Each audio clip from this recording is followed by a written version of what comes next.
What's up, guys? It's Elijah from Eli Gaming, and today we're continuing Final Fantasy 14.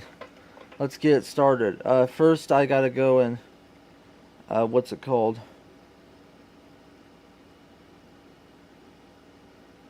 I gotta go and. What's up, guys? It's Elijah from Eli. I gotta go ask my parents where my lunch is.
Mom, I'm sorry for breaking the pool.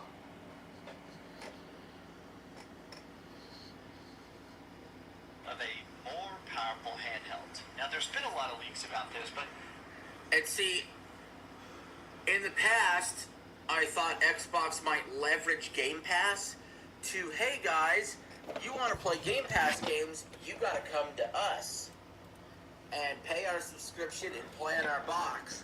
Obviously, since then, they've expanded to, well, we want to play it on all devices and wherever you can and for as cheap as you can, which, fine, okay, that's the strategy you want to do, that's cool.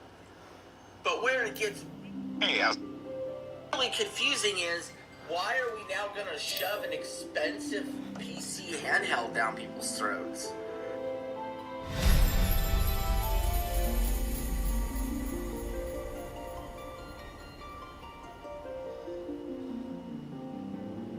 Who wants that?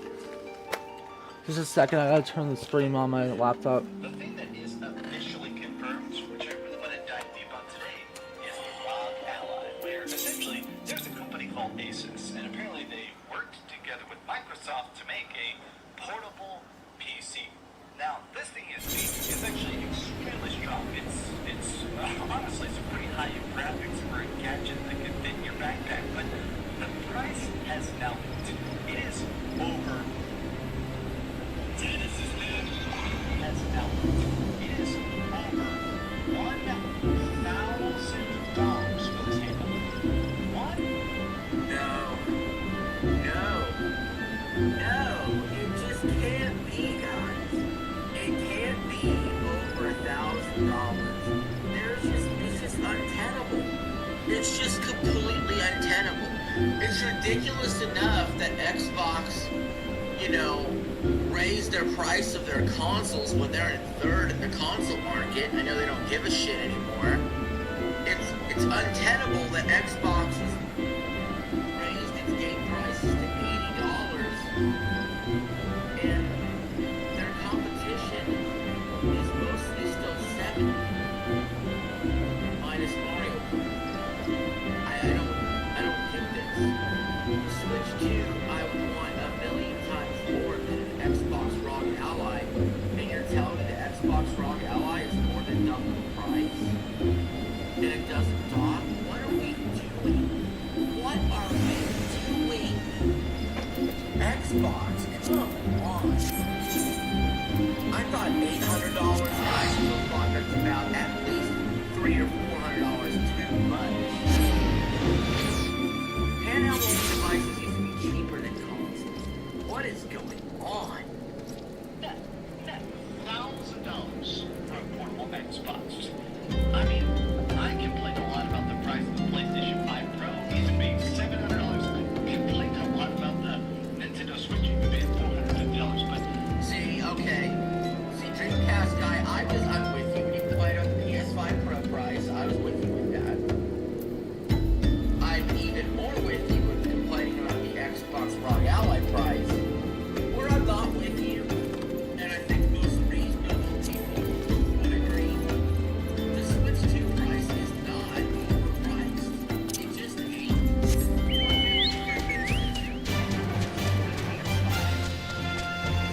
all overpriced, then it just mumbles it all together and makes it seem like, well, if it's all overpriced, none of it's overpriced. Sometimes you can look at something and go, that's fairly priced. I think the Switch 2 nailed it on the head with the price. Obviously, we'll always want to pay lower price for something. It's flying off the shelf. This Xbox ROG Ally is not going to be priced very well. You know, just like the PSVR 2 is too expensive. It's too expensive because you also have to have a console. You know, I call out bad hardware right from the jump. And I knew the Switch 2 would be a success. I'm calling right now, this Xbox ROG Ally is a total flop. I don't know what they think they're going to sell with this, but it's not going to sell crap. $1,000 handheld. This is the most niche of niche, but let me take a look. Yep. I want to break this all down because I have to admit that I'm fascinated by the attempt, but I feel like the results are going to be disastrous at best. Hi, I am Dreamcast Guy. If you could, please give this video a like and subscribe if you haven't already. I spent all day outside yesterday and I got really sunburned, so if I look like, man, what happened to this? Alright, weirdo, get to the content. You guys in the comments. Anyways, this is the thing, is that I still feel like a lot of people are kind of adapting to this very sudden shift in tactics to Xbox. Like, even a year ago, they were publicly pounding their chest saying, Xbox is the best place to play. We have Play Anywhere. We have the coolest back catalog. We have the biggest backwards. You know what really tans his hide? You know what really pisses him off? Is he wants Xbox to actually try to go with his PlayStation because he can win against them. And he can make videos against them and be, you know, like a console fanboy. The problem is the direction gaming is headed for everybody besides Nintendo is playing stuff on other platforms. Why, yes, I am And Professor when Xbox Lambert, does part of do you wish this to hear about my handheld, research called Crystals, truly well nothing would give me great pleasure to discuss my work with romance and science.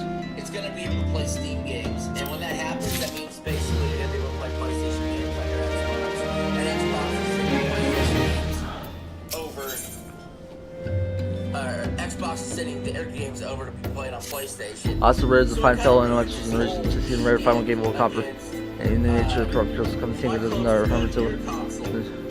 We're all going to play the same game soon. Play all of the same Nintendo. And then so all you're going to do is bitch about them. Good luck with that, because that's below We have the coolest back catalog. We have the biggest backwards compatibility. And now they've shifted to every game is going to be everywhere. Doesn't matter if you own an Xbox, you can be an Xbox gamer. Your PlayStation is an Xbox. Your headset is an Xbox. I do think the whole this is an Xbox ad campaign has been disastrous, but the other part of it is that this is such a big attempt.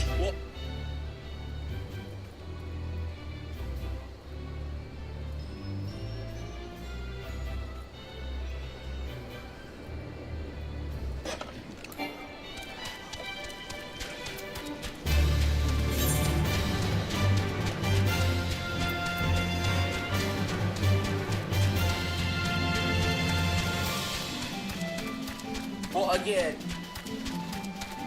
the everything's an Xbox thing.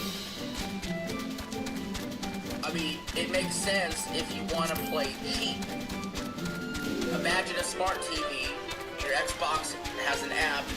You just pay for Game Pass on the app and cloud stream it. I guess that would be a lot more ideal than dropping a fucking grand on an Xbox ROG Ally or $600 on a Series X. Like, I think it would be easier to do that. Yep. That I don't think is going to have any sort of moving the needle effect.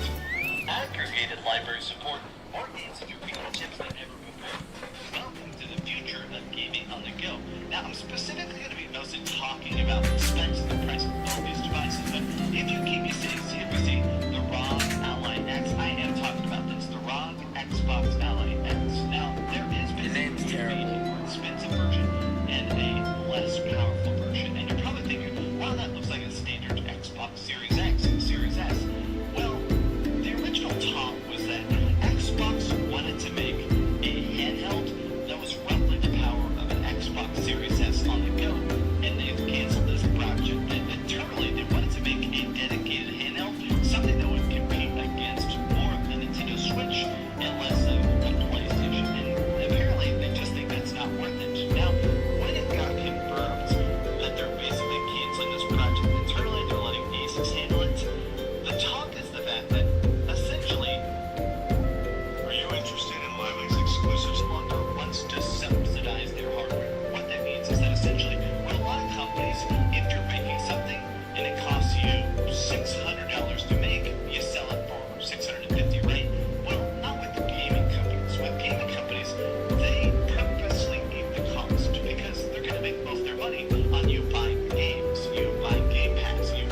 are gonna get really expensive, folks. I know, Nintendo will often barely break even on systems. Consoles seem to be in this era of let's just break even with what it cost. But it used to be like with the PS3 and stuff like that, even though the PS3 was really expensive for the time, they were eating a lot of cost. Because the idea is you could sell games later. Well, first of all, PlayStation doesn't make new games hardly, so they're not really earning their money back when it comes to that stuff. Nintendo obviously makes a lot of their own games. Cool. Xbox, obviously, they weren't succeeding at all with hardware, so they're willing to offshoot it, they're willing to not eat a loss, and they're willing to just put their games on other platforms that are cheaper. Fortnite V-Bucks, they can cut everything on the platform, so they're fine that if it costs them $600 to make the console, they're fine selling it at $550 or something. Anything to get you in board without basically losing all their money. Microsoft has said they are now going to stop all subsidization. That's why the Xbox continues to get more expensive now instead of cheaper and cheaper, and why it seems like their plan is just to try to let other people make Xboxes. In this case, letting somebody do officially branded Xbox handheld that's even being advertised by Xbox. Now, the ROG Ally X, just the basic one that's already been out, and this new Xbox version is more powerful of it. We're gonna take a look at this. If I look like somebody just shit in my Cheerios, it's because, honestly, $1,000 handheld console is ridiculous. And you guys know I'm not someone that bitches about price all the time. I whine at all the babies who bitched about the price of the Switch 2 or the $80 Mario Kart. Nah, you have every right to bitch about this. $1,000 for an Xbox ROG Ally. I didn't know ROG Allies were that fucking expensive when I first heard about them to begin with, and no wonder I didn't hear about them or give a shit about them before. Second. But a lot of people are talking about the fact that the ROG Ally just got more expensive anyways. Just a normal ROG Ally X, which again is weaker than this, is already a $900 thing. A $900 handheld, and this is Can't do it, more man. powerful than it. For the ROG Ally X to cost $800 or less, Microsoft or Asus would have to eat that cost. The ROG Ally X has similar specs to the $900 one right now. The ROG Ally X has a much better CPU, Z2 Extreme, so yeah, there's going to be a lot of shock and disappointment. It's at least $1,000 right there. This came out by extras. You notice when a lot of these companies now, especially what happened with the ROG Ally X, they show off the product and then they don't show the price. Running scared to show that price. These people have done a lot of different things. I've talked about their stuff over the years. They're they have a lot of connections, but here it is. ROG Ally White, which is the slightly less powerful. Think of it as the Series S versus the Series X version, is going to be about $700, whereas the ROG Ally X Black Edition is probably going to be a little bit over $1,000. Now, if they're trying to actually make a profit, they're probably going to price it at about $1,100. Prices have leaked. Release window. Okay, so the title's clickbait a little bit here because you can get a cheaper handheld closer to the ballpark of $700, according to him.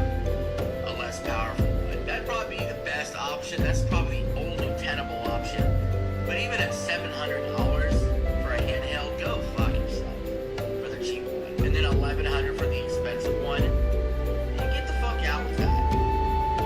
Pre-orders begin in August, official launch in October. Now, I do think that we are in a very different market right now. I think it's Microsoft themselves that actually coined the idea of luxury gamers, which is this concept that there are some people with a lot of disposable income that wants that premium gaming experience. They're the people that will buy the $200 Xbox controller or that $200 PlayStation Edge controller. There are people that not just have that money, but don't mind spending it to get 1% of a better experience. I'm not one of those people. I mean, typically, I try and get I don't even have a Pro controller for my Nintendo Switch 2, right? Dreamcast guy will cry poor all the time, but he buys a shitload of games, man. He buys an absolute shitload of games. But those people definitely exist. I just feel like if you're making something like this that is supposedly supposed to be on store shelves and stuff, this high price tag, it will just always be prohibitively expensive. I mean, even right now, even if you want to buy a Nintendo Switch, that's $500, right? I still believe that's a lot. This being double the cost, to me, is a hurdle that people won't be able to get over. It is cool that it will be able to play so much. They have talked about the fact that this is going to have Game Pass. It is going to have pretty much every launcher. You can play Steam games on it. You can play all sorts of stuff. Good old games, Battle.net. There's one way a $700 Xbox ROG Ally or $1,000 Xbox ROG Ally could be worth it in only one way. And that would be, if you do it, you have Game Pass for life. If they sold you Game Pass for life with it, now we're cooking with grease. Obviously, that's not happening.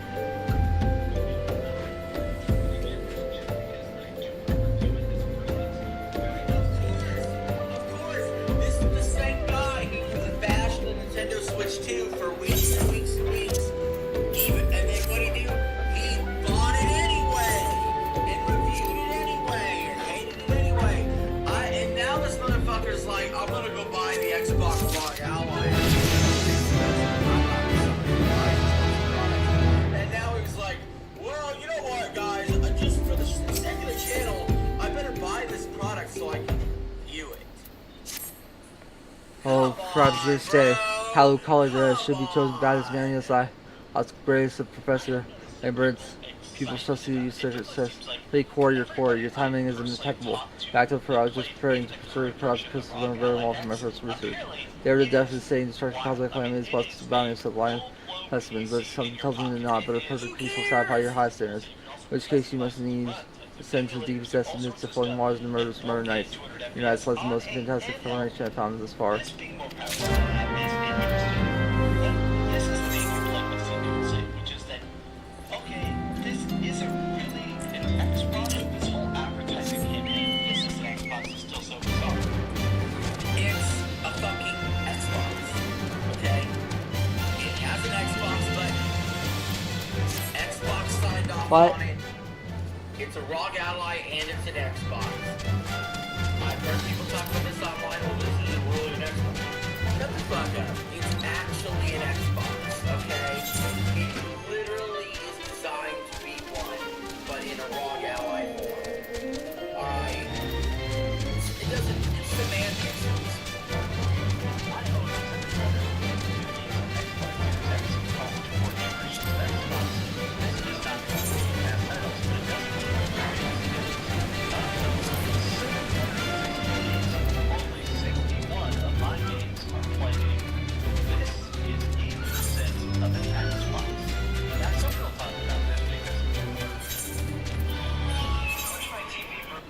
This does actually, I think, more than anything else, this nails why I feel like this is going to fail. In that we're just getting to this point now where the advertising and messaging around this doesn't really connect with the product itself.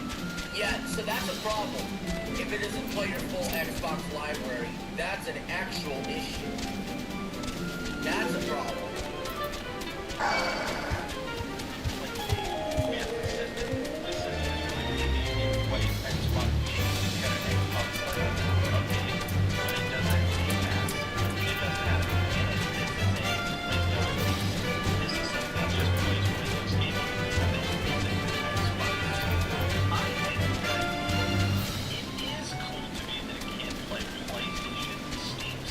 That's kind of interesting. I think I can play around with it. You don't think that's cool. You don't think that's cool at all. That's such cat, man. That's such a lie. You are frustrated at the idea that the ROG Ally can play PlayStation games. You're obviously a Sony pony. And,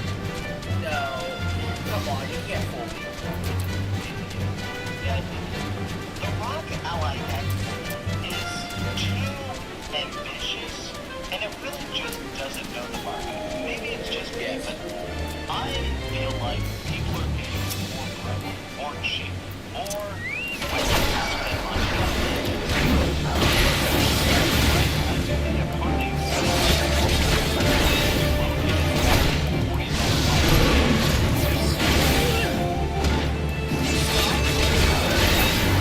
Stop buying remakes.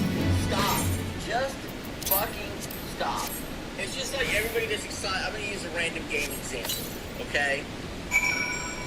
People are excited for Persona 4. Cool. Where's Persona 6? People were excited for Elder Scrolls 4. Where's Elder Scrolls 6? People are, and you know what? I'm guilty too. Alright, I'll point the finger at me. There's sometimes I've rebought games that were remastered or just ported over. I'll give you an example. Paper Mario The 1,000-Year Door. I was a fucking sucker for it. Honestly, it was my favorite game of 2024, even over Astrobot. But Astrobot won my Game of the Year because it was an actual new game. But, could I have waited for the GameCube version on NSO if I knew that was coming? Sure. But companies do sell you on nostalgia. So I'm guilty of it too. But honest, and boycotts don't work. Well, this is about that time, and I attacked this one today. It says, who was the kindest person on this list? Yeah, no, you're not going to stump me on this one. It's easily modern. I mean, he took in a young, broken ninja who was damn near death and then took care of him and gave him the I mean, he was kind enough to just start to fight with especially when he had moves like this, he was giving them a chance. It was nice enough to sit back and watch. He even praised Tsunade for being able to stop behind you. He waited patiently before he dropped the second one. He was getting jumped and was still being considered so by the time he could have did far worse. He had them overused and he didn't play fair by giving them each 5 bucks. He even gave them the option of whether or not they wanted to fight him with his snow. Then this man was nice enough to be holding back just one of those. I mean, you guys have said it's said that he was the strongest techniques masters have ever existed and goals to put everyone in his infinite recording to live that advice for giving everyone their dreams. Well, it's about that time, and I attacked this one. It says, who was the kindest person on the Who wins, Gojo or Goku? Hey guys, let's practice not asking dumb questions. You know what I mean? With love, by the way, with love. I don't mean that in a mean way. You know what I mean? I'm not trying to call you stupid at all. I'm just saying, from this point forward, let's practice not asking dumb questions. You know what I mean? I just feel like you're not dumb. You're not dumb. You're not a dumb person. I'm sure you're a highly intelligent human being. I'm sure you are a highly intelligent human being. That was a dumb question. That question right there. I'm not a power scaler, guys. Okay? I'm not. I'm just a light-skinned dude eating a sandwich. You feel what I'm saying? That was a dumb question. That was a dumb question. You know what I mean? That was a dumb question. Like I said.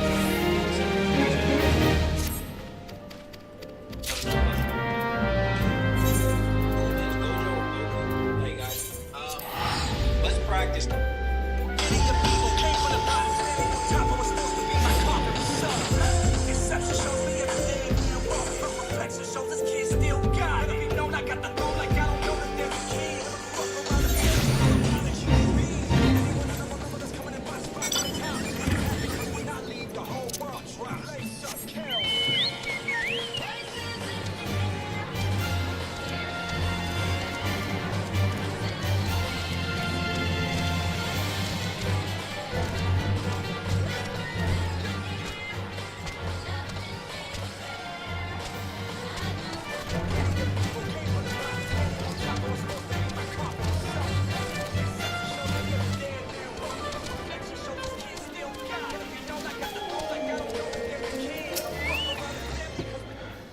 Not corrupted because it's unknown budget, so you know on VDV. How about you look at this?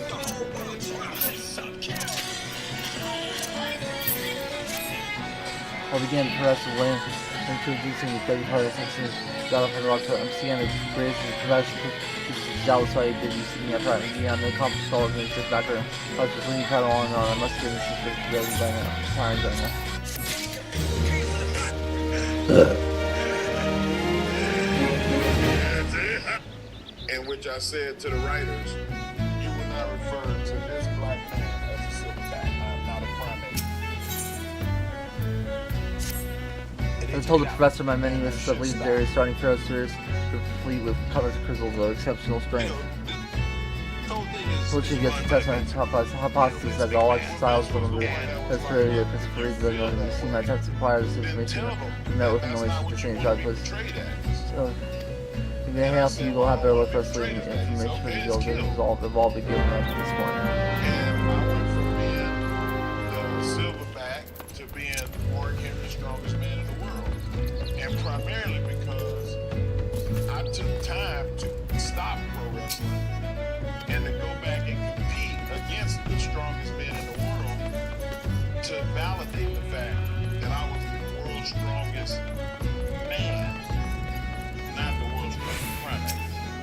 And it was a big success. And which I said to the writers, you will not refer to this black man as a silverback. I am not a primate. And they took it out. And the shit stopped. This whole thing is run by Vince McMahon. Vince was the one that was like, look, if you feel that way. Do you know who the strongest NPC in Dark Souls is? By excluding the gameplay and using... I'm aware of it. And remasters, remakes gotta keep coming no matter what I say or do. They'll just shift to the next generation up. Get ready for a bunch of like PS3 and 360 remasters, obviously, if that's what's going on, right? I'm going to figure it myself too. We need to stop buying remasters and remakes, guys. We need to demand these companies, instead of just taking the same shit they made and just doing it over again, when we can play a perfectly normal version of the game that's already out. Worry not, my friend. Now I'm giving your friends thought as for talking to you, not more for the look for more. As for why all troubled isles, Umbra is slowing maps. If you only see the interference to your schedule anyway while you press with the judge anticipating visible but since you even seen caller like myself enjoyed stolen your wits on occasion. It was there that I heard doctors were detained after trying to wait for Glyles and just the first one actually traveling to and from there, so please try to give permission, man. I have a chat with him. I see you do the rest out of the so reach myself. The crazy age gap. Well, she's 95 and has 5,000 acres about an hour. remakes, getting a remastered remake of the remaster or remake. Stop. Stop. Full stop. Give us the new entrance. Give us the new shit. We've gone way too far. Remakes and remasters. Obviously, some are fine. Obviously, it's going to be part of the ecosystem going forward. It just is. But it's happening. Let's go back to talking Way to too me. fucking much. The only other time I'll accept it is compilations. Where's the Marcus Phoenix collection that was rumored? That's what we should have got, and that could have been a full price game, not a $40 Gears of War Reloaded. I'm not buying it. Go fuck off. I played Gears of War. The first time it came out, I played Gears of War. The second time he released it, I got triple dipping on it. Go fuck yourself.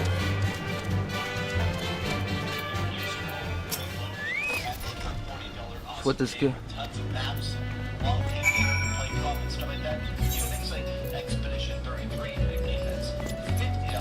That's $100 long. But it just feels like if people are... Expedition 33 is not $100 long. It's just not. He's fucking lying. Nah. Every quarter in the gaming industry, they do come out and say, hey, here is a game that is powerful, that is juicy, and it's double the price of the Nintendo Switch. You're gonna get laughed out of the room. But these have just been some cryptos. How do you feel about Alright, that's the end of this video. I'm gonna wrap up my final thoughts. The Xbox ROG Ally is too damn expensive. I think it's clear to me what the price is. I think if a console is $500 or less, I feel like I'm good with it. For me. So in other words, I'm cool with the PS5 price. and I'm cool with Switch 2 price right now. If you live in the US and you play video games for over 10 hours in a week anytime in the last 5 years, you might be eligible to get you some money. There's a lawsuit currently in development for video game addiction, and you actually might be eligible to receive compensation for your gaming habits. All you have to do is check.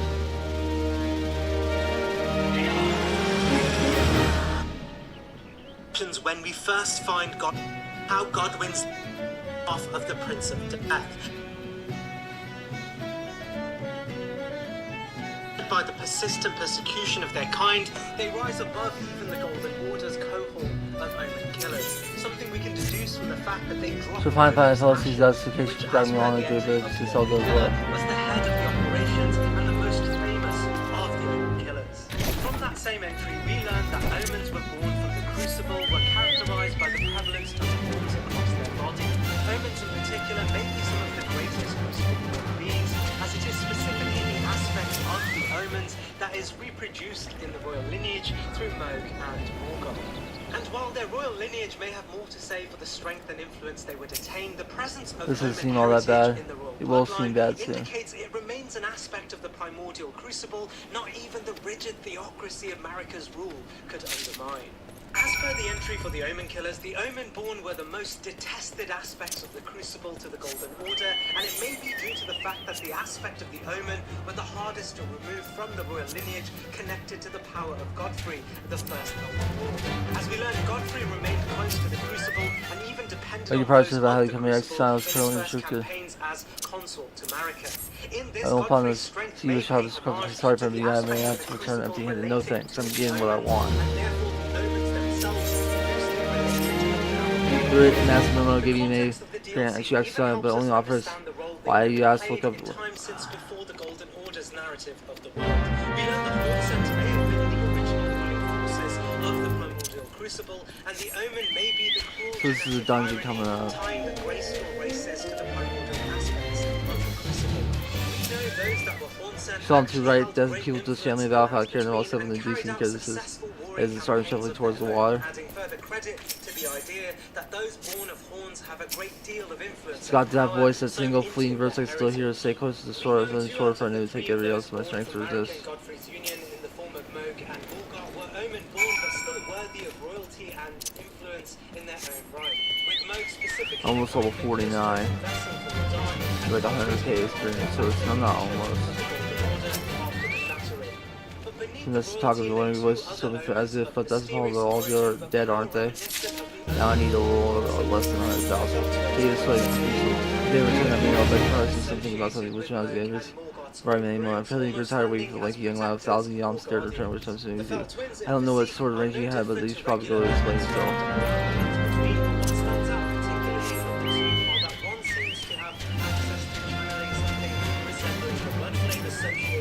Whiskey, I gained getting any younger, you know. Some honey voice hearts be calling to folks who stood up to dead and all boy hills, taking back days the cannon boys sailing under their old mystery. They went there, but they I was supposed to learn the last time, but they blade wood, though they when they biddies. Some folks said as the first verse would be last, but I knew deep down in me bones as the state would come as come and has the I bet me burning bumming ear the silence beyond all this name not I was the same with our initiative. I speak of the other kind of them that what Scott Feathers was blood cereals to water grade sweet song.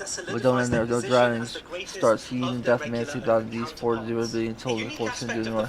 Today opening was on my would be worth saying set and your drink and I get it out there and you taste up to stop the helpful and tells you to taste the next one. Of course I can't see any march out the world with a desire to have now are over man as can't hear a song just looking for you I carry a spirit prayer looking for the both to see the Christmas old thought. Well she come to us so we best head to her to ship graveyard.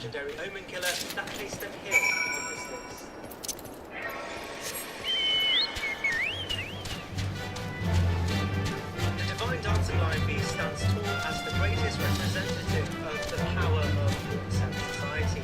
Intimately tied to the primordial crucible, we learn their presence and organized culture predate even Marika's ascension to godhood and may have already been established during Marika's childhood in the Shaman village.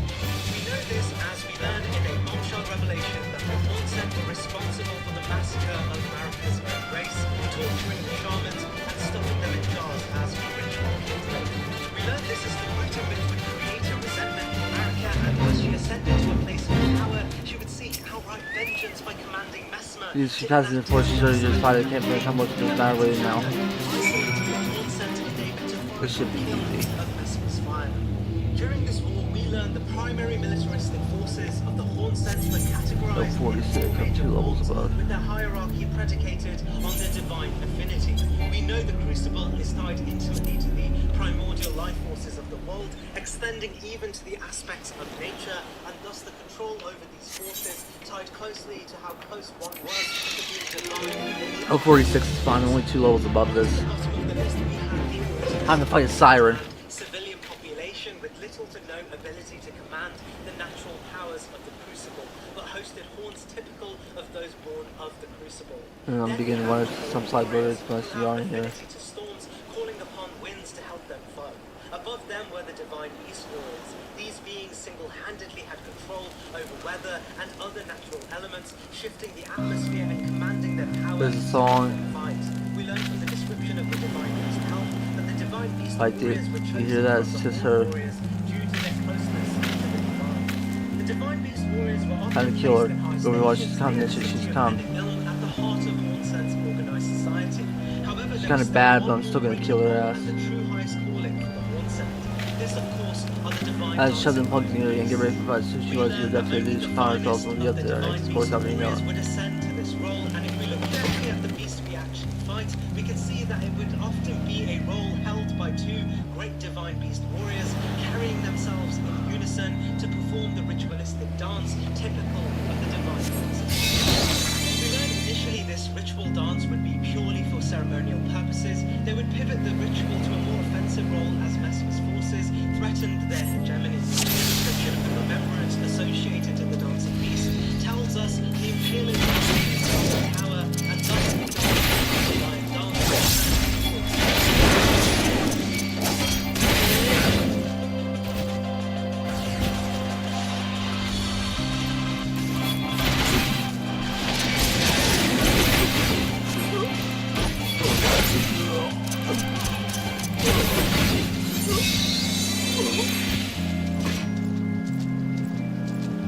6 hours in and not a single ad. Check it out. All right, we just take out those 5 baddies real quick and we can all go home. Enjoy a nice hot. It's not surprising the Hornsent would look towards the ritual and those who dance the ritual to protect their kingdom. The aspect of the commanding the atmosphere itself, fighting styles, for Messmer's forces, as per the description of the Black Knight Captain Hugh's Spirit Ashes, the defeat of one of these great beings represented the highest calling for the war against the Hornsent. In this, we learn Hugh was one of a few suggesting these beasts able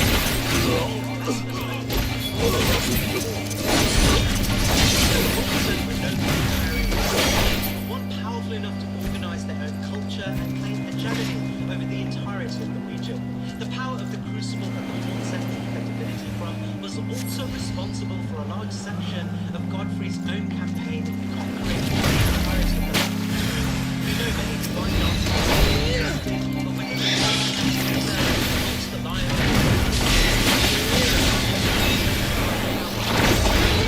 and while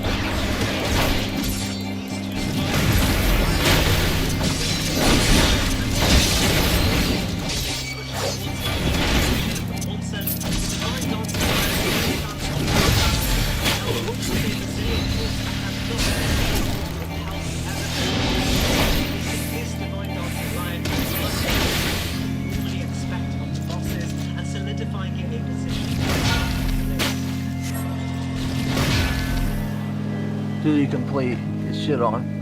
Invoking the Carrion royal tradition, Barnes is not what you'd immediately assume to be a knightly figure. But as we learn with entries such as Adula, the Carrion royal family did not discriminate a position as a Carrion knight based on one's origins or form. The Carrion knightly tradition is likely one of the most elite in the entirety of the lands between. Becoming a Carrion knight was an incredibly difficult honor to be granted. So difficult, in fact, that we learned there were never more than 20 Carrion knights in the title, and their duties lay firmly with the preservation of the Carrion royal family itself, the royal house associated with Ryan and Renara.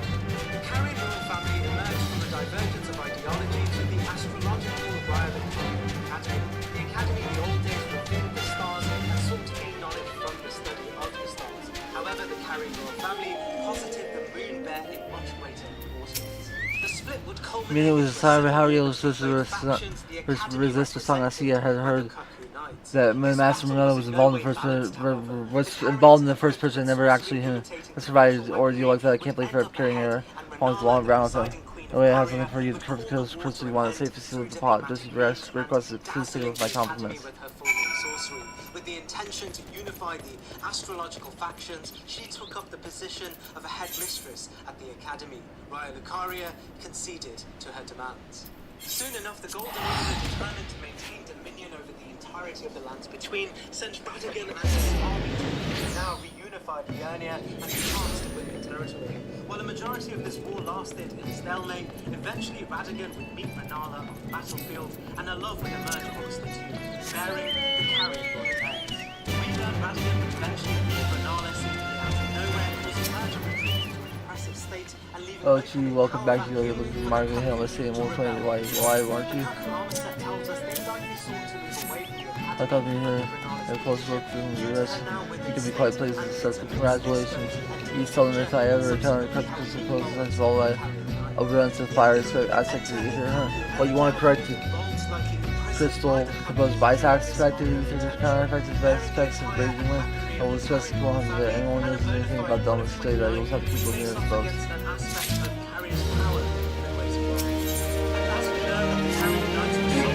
I know exactly where to find crystal comprised eyes has to be either the source of mind every day and have studying the effects so on so on loading things and what's exact solution. I thought you could here is not in a wild to do the chase. What's even better this time you won't even use that water power to those crystals.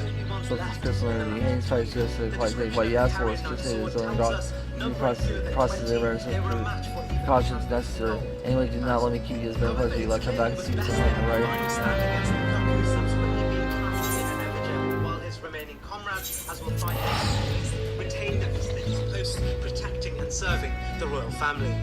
Utilising a great proficiency over Carian sorcery, the official crest of the nation of Caria and the British power of the troll, wrapped in the elegance of Caria, gold remains as one of the greater aspects of Caria's mission, and it's on the merit of the Carian successes against the greater aspects of the entire game that maintain this position here on the list.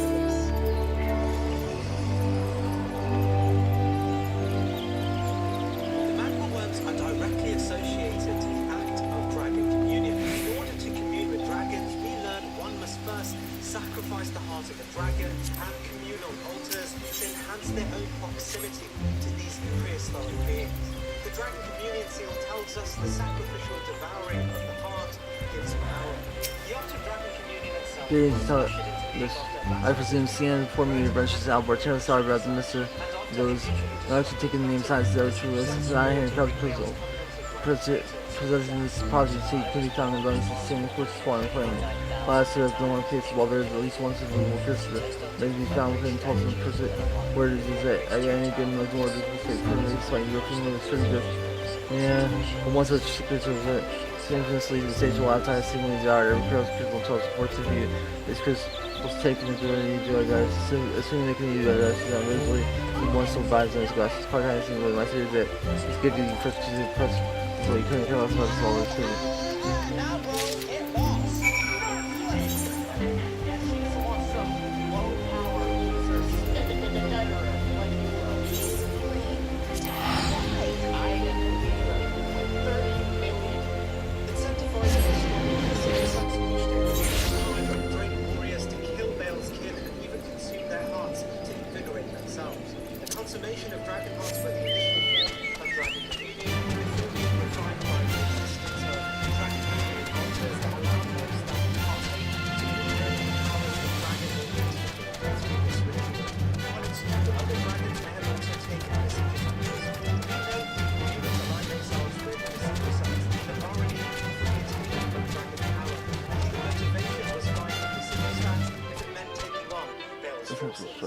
From the magma worm scale sword, we know some humans, likely Drake Knights, would be so successful at this mission that their consistent continues either through consumption or offering would transform their very flesh into great beings. The pinnacle of which was the transformation into the largest dragon slain. From the magma worm scale sword and the distinct naming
are what remain in the bodies of these worms, and therefore combine the cumulative power of a variety of catalysts and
sentenced to death, Elmer and many others were sent to the Shaded Castle. Unfortunately for the House of Marias, Elmer was more than just a tough criminal. He was too an incredibly exemplary warrior. And for the first time in Marias' narrative history, Elmer on the chopping block, when sealed with his executioner's blade, murdered the transgressors and even assumed dominion over the castle. The historical nature of the details of his actions suggests this may have been done during the reign of the Golden Order. And as we can see Elmer at the height of the castle still sitting atop its throne, it appears even the Golden Order did not see it worth the task to undermine Elmer's action.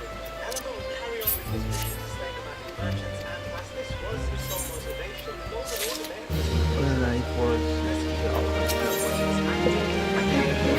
intentions to oppress the nomadic merchants and push them to a corner All them gold piece. that would later provoke the frenzy. Returning instruction. Oh, there was a message from returning professor. One was something about a name named Martin. Apparently, something should have written down.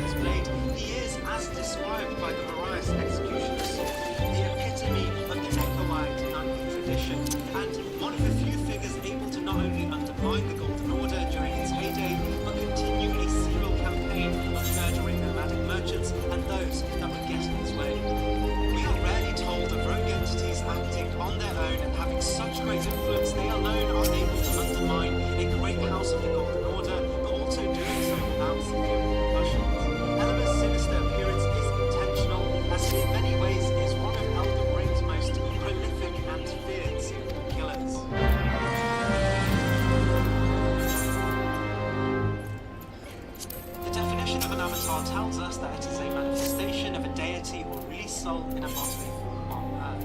The Erdtree avatar carrying this definition can therefore be assumed to be a representation of the Erdtree in the lands between. We get a clearer picture of this through the description of the staff of the avatar, which tells us ceremonial staff depicting the Erdtree in its historic radiance, wielded by the avatars who protect the minor Erdtrees. The avatars emerging in the wake of the Elden Ring's shattering were determined to protect the withering Erdtree's offspring. This tells us two things. One, that the minor Erdtrees were a post-shattering creation as a desperate attempt by the main Erdtree to recreate itself and reproduce its ailing influence throughout the world. And secondly, that the avatars only came about after the events of the shattering, born from the minor Erdtrees. The avatars do take on entirely tree-like appearances supporting this narrative, however they also maintain somewhat humanoid shapes and even wield tools similar to humans, with limbs and all. This tells us that the minor Erdtrees would generate these avatars likely on the back of the real human human souls sacrificed to the Erdtree during Erdtree burials, adding the extra layer that the avatars are an amalgamation of many human spirits accepted by the grace of God. It's not surprising, therefore, to see the avatars have an incredibly high affinity to the Golden Order and the Holy Archetype, wielding a holy armament capable of casting rays of golden light, likely granted to these avatars as acceptance from the ailing Golden Order in their duty as protectors and the preserving force of their legacy, suggesting even the post-shattering Golden Order saw the avatars as fit to solely protect major aspects of its legacy. We know the stars of the avatars were built in the image of the Golden Erdtree at its height of power, and they may have seen the avatars as integral in renewing its previous glory. We know the Erdtree avatars are an incredibly resilient class of beings, and even the environmental difficulties of Scott Rotten with its absent Erdtree would not deter them from protecting minor Erdtrees successfully. Most minor Erdtrees remain golden and untouched, and it's not surprising that the vast majority of these still have their avatar sitting protectively in front. The post-shattering world without the ring may have had many rogue entities seeking to take the vestiges of the Golden Order, and it's likely the Erdtree avatars will challenge time and time again, even before defeating them. And as they remain at this station, They're it's serious. successful at every stage. Considering they utilize the soul of thousands of humans sent to burial sites, it's not surprising they were powerful enough to repel such a plethora of threats. All repairs and modifications have been completed. Considering they utilize the soul of thousands of crystal. humans sent to burial sites, it's not surprising they were powerful enough to repel such a plethora of threats. Something even the master Golden Order bureaucracy and This is exactly what we as they need. would grant each avatar Right now, I'll see that in your hair works in other ways. imbued with the holy light of the Golden Order itself. The price is already more than the combination, but we're soon will become something greater than this The extraordinary. origins of the worm face are entirely suggestive. This is what I was born to do. What we can say for certain is that these enigmatic beings have an intimate tie to Godwin due to their ability enough to repel such a plethora of threats, something even the master Golden Order bureaucracy has committed, as they would grant each avatar with a finely crafted staff of their own, imbued with the holy light of the Golden Order. I might just advise down punch. Well, the origins of the worm face are entirely It's time to go. Some people pointing to their association with Farasula. What we can say for certain is that these enigmatic beings have an intimate tie to Godwin due to their affinity towards There. Deathblood. She's Some have ready. argued that they are the result of stagnation birthed at the I'm gonna have to base turn my of certain fan on, minor 'cause it's Erdtrees fucking hot in here. Deathblood caused by the death of Godwin. We know Godwin's What time is it? appeared throughout the land. 10:38. I'm hungry. I'm gonna go make my lunch. And other sites across the lands between were infected by the death roots associated to his decaying body. However, we know the worm faces are not just natural byproducts or even just a collection of worms having unwillingly consumed deathblight, as they are somewhat intelligent and even host humanoid bodies, making use of tools too. It can be speculated that they may have been from a society of humans who would eat the fruits of certain trees only to be infected with deathblight after Godwin's deathblight miasma began to infect their previously fruit-filled sources of food. A clue is given when we find a place filled with worm faces known as the Woodfolk Ruins, assuming this culture of people may have been known as Woodfolk and their affinity to the woods would put them into close proximity to be infected. If you played any of these games, and really any game for at least 10 hours a week, you may be owed some real cash. I'm not even kidding, this is a very real thing. As long as you played video games for 10 hours a week at all in the last 5 years, you may be entitled to compensation. There's an entire lawsuit underway to get gamers paid. As long as you live in the US, you're eligible. So go here and do not wait, because this thing is moving very fast.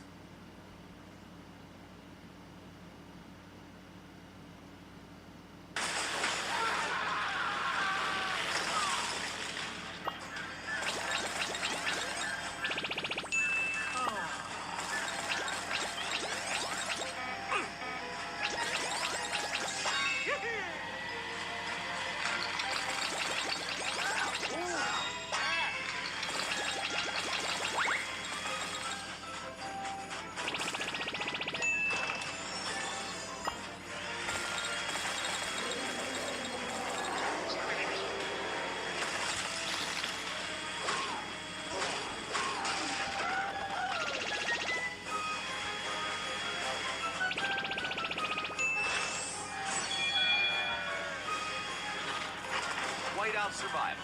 Connect, team up, conquer.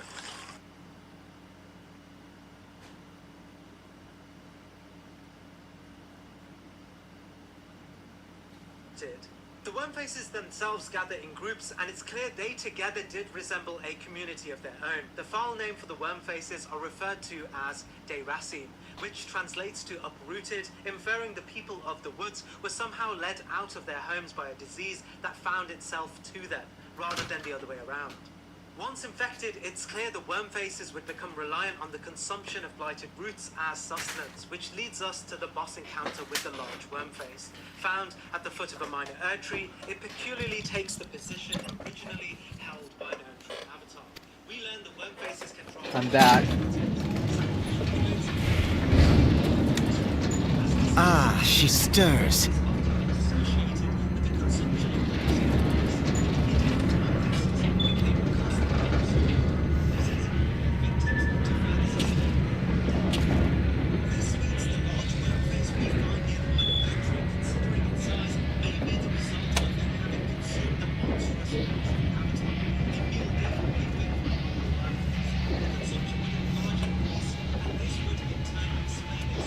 To Kurthus, and an audience with the Harpy Queen Garuda. Enterprise, engage.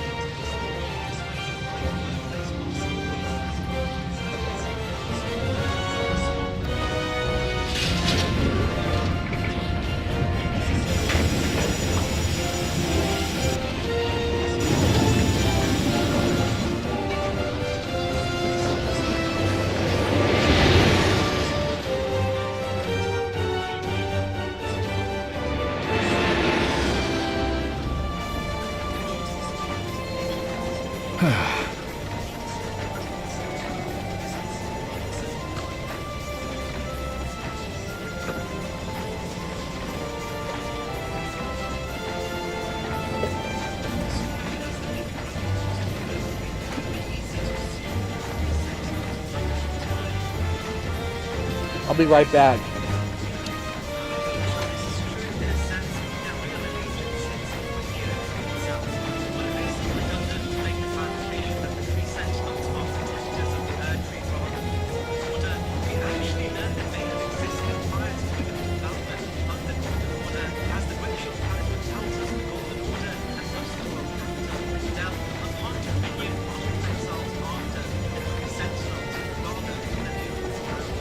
This immediately suggests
damn it.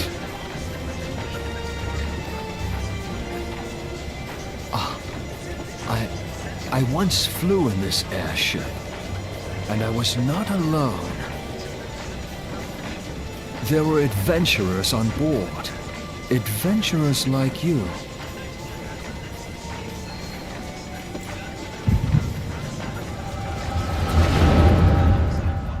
The Erdtree Sentinels were the most pivotal forces in repelling the ancient dragons, but also keeping their kind to complete extinction. Just how long have I worn these damn goggles?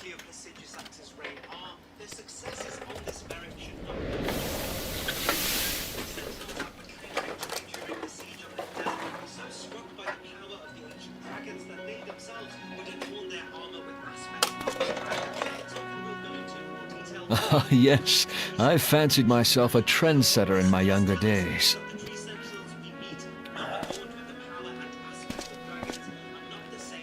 The young prodigy, admired by all, exactly like his father.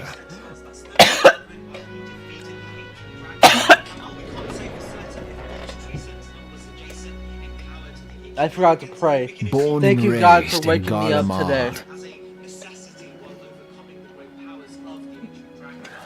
It's the combination of all these elements, their power associated to the Erdtree, their ability to not only combine this power with the prevailing Golden Order, but even utilize its strength in their own right, but also the history of their kind being powerful enough to challenge the ancient dragons that ultimately placed them here. Alright, let's take these gooners out before they get to our base here. Alright, we just need to get a little bit more money before we can upgrade On the list.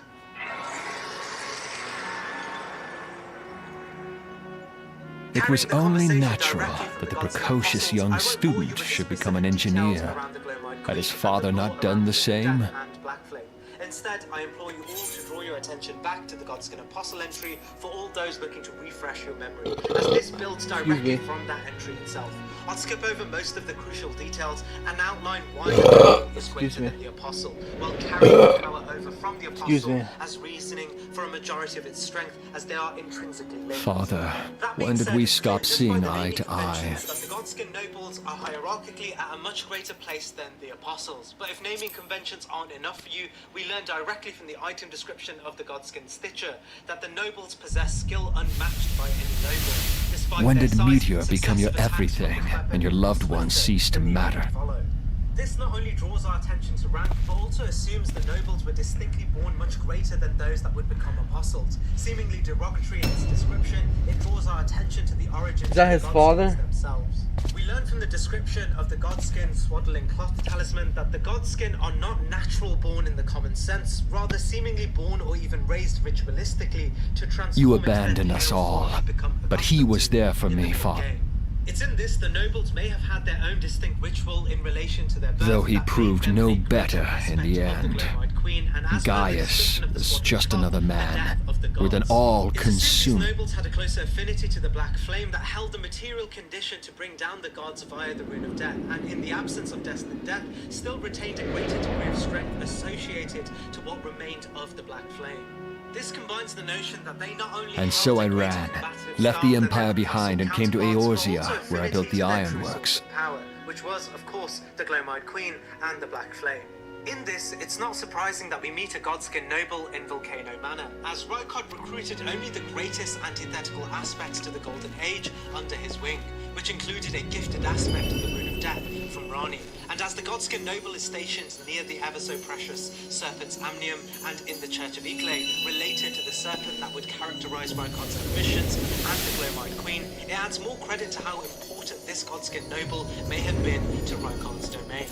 The Godskin nobles are able to attack with unique aspects of Black Flame. They also host a larger size materialized by larger swath of skinned cloth, which in itself suggests they were more successful in skinning other beings than the apostles. But more interestingly is that they Ah yes, it was then that I first donned these goggles.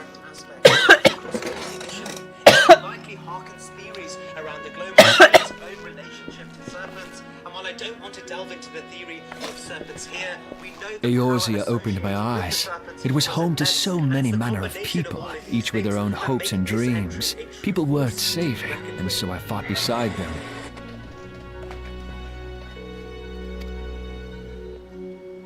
I wanted to prove that my knowledge could You awake? serve a nobler purpose. Will you decide if you're gonna repair your PlayStation or get a new one? I wanted to prove I that know, there but are was you gonna decide another if you're gonna save way. up for a new one or just save up for them to send you a new one? No. I think you just save up. And it all began that $250. day when I found my new home. Apparently, there's gonna be a PS4 version of Dying Light the Beast.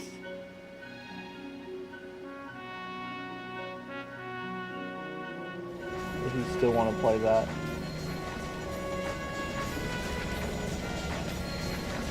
I had forgotten how wonderful it was. The wind in your hair, the endless sky. When Springtrap comes out tomorrow, right? You excited? That light. Can you buy It them was yet? Or you. you have to wait? What? It's surprising how few people know this, but When you gonna all buy 'em? pureblood Guardians have a third eye.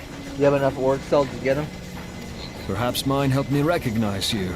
How Or much perhaps is he? it was just a lucky guess. He's only 100. I thought orcs. I thought 500.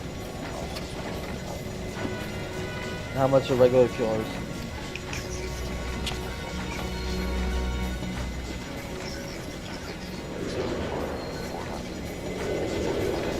The Enterprise was made for this. To carry... I am proud to be able to call her my own.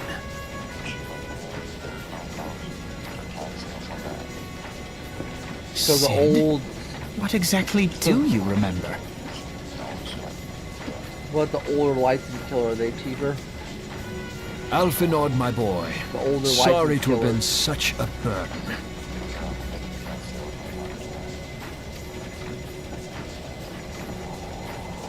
Everybody's in it. It's gonna be hard to get a killer game. 'Cause I everybody's in remember Springtrap. everything.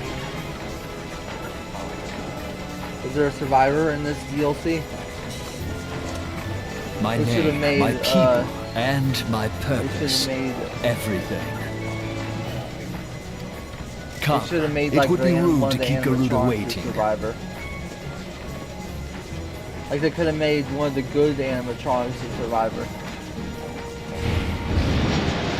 Why not? What? He said, what skins are gonna be for Springtrap? Are there any skins confirmed for Springtrap?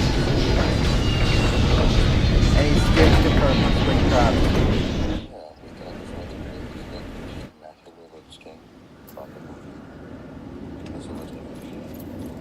You think Purple Guy will get a skin?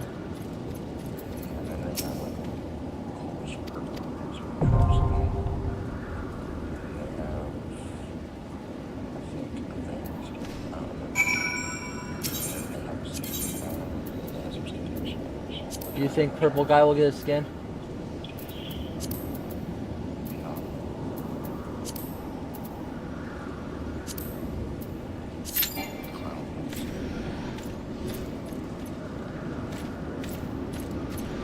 So Clown is what? Who is Clown?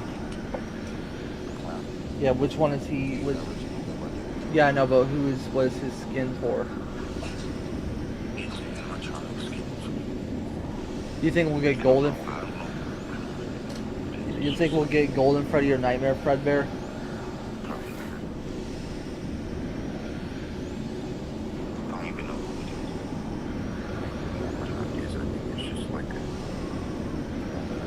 Secret of the Mimic looks pretty good. I thought you said it was bad. Uh-huh.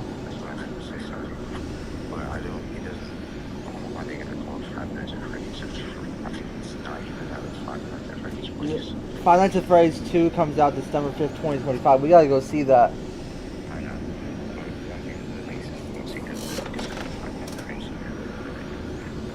Are we gonna go see that in theaters? What, Five Nights at Freddy's Secret of the Mimic?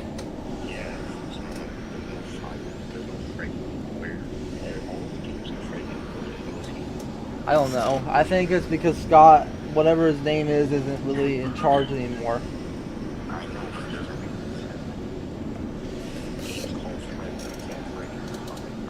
They should have just called it Five Nights at Secret of the Mimic or something.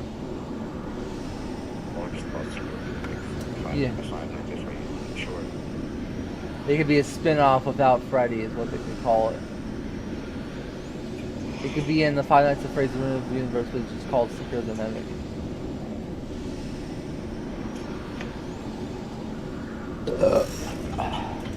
So you're coming over on Wednesday, right? Yeah.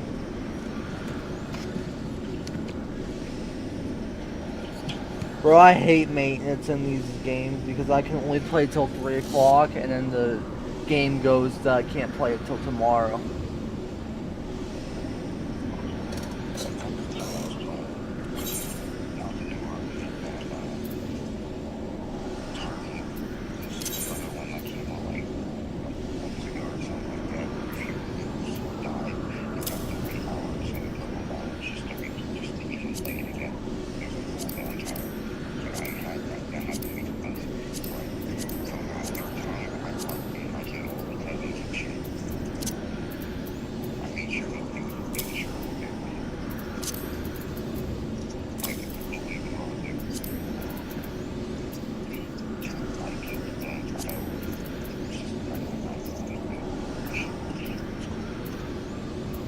I love this game. I'm addicted to it.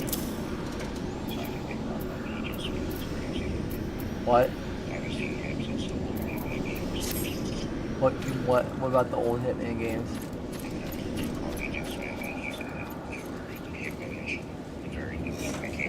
I thought they were done making missions for that game.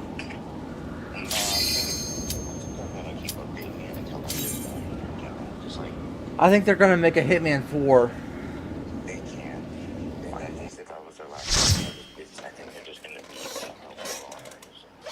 Well, we're still gonna get 007, which that game's gonna be fire. Yeah, that game's fucking I can't. They said there's coming out of gameplay in July. They're showing gameplay in July or August. I'm gonna let you go on screen. Bye.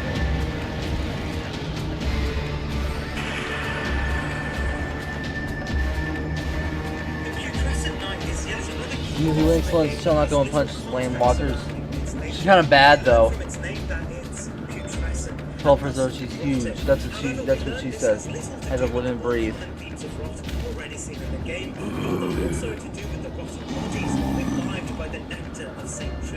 With a look. From a discarded aspect of love.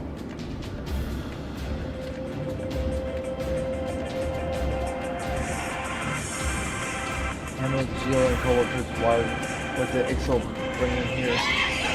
The area where we find the putrescent.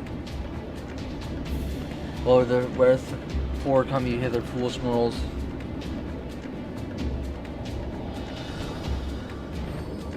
Garuda, we come to put an end to your reign of terror.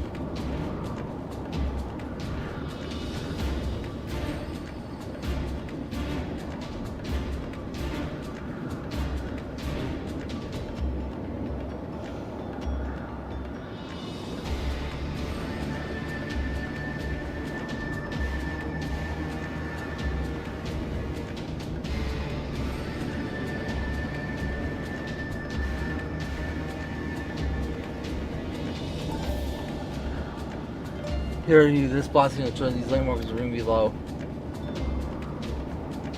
You are bound to crawl on the earth severe me, for I am the wind.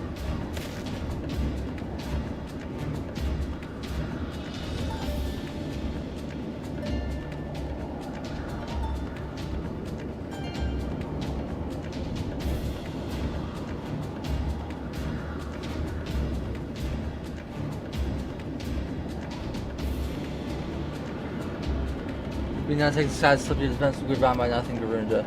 You can play things give you strength. They will not help you here, Wayland Walker. This is my realm where none can challenge my supremacy. So that you may actually stick the roots of your blood, infesting the canopy of eternals. Ha ha.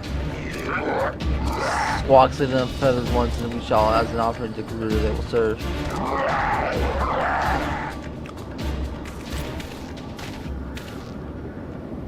Leave Lixel to us, Eli will keep the distracted while you deal with her. Do not feel Eli, remember you fight for the science for Eorza. Let's beat this bitch's ass. I swear I'm gonna die by my own again, and then she'll grant you that which you seek. You baddie.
Dead.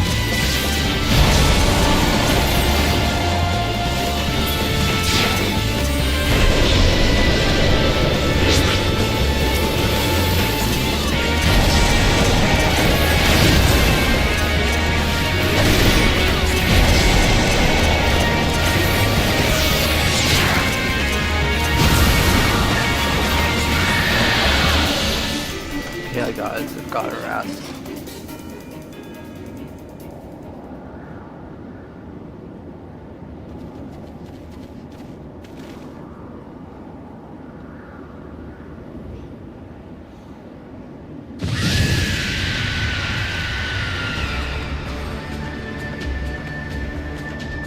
What, how in the hells? Oh, this is not realm. We have no here, none. Do you truly believe we by God, landwalkers?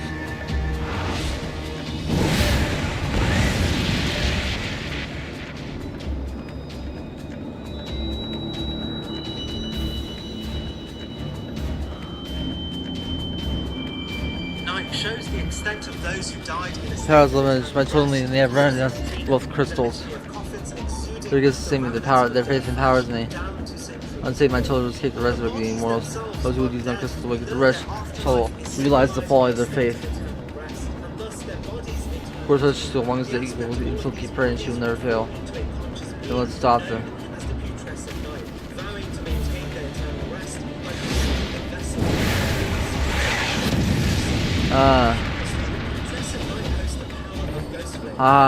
No harm will come to you, my children.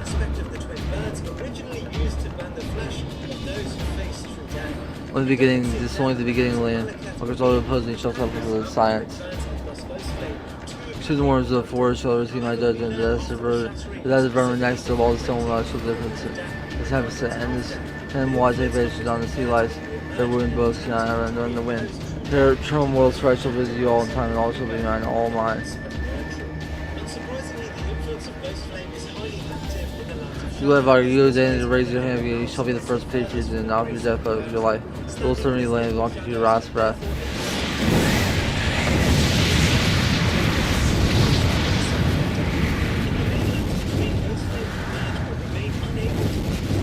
Oh no, I can't leave. You should be mine. Half-dead state, bringing about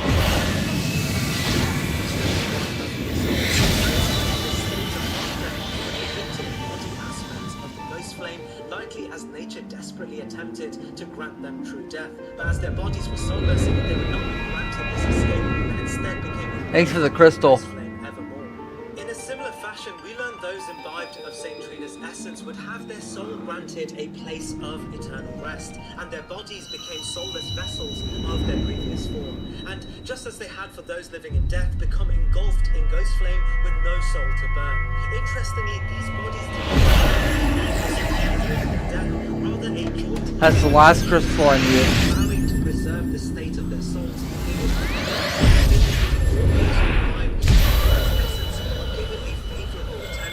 And share a singular goal to preserve their souls by protecting Saint Trina.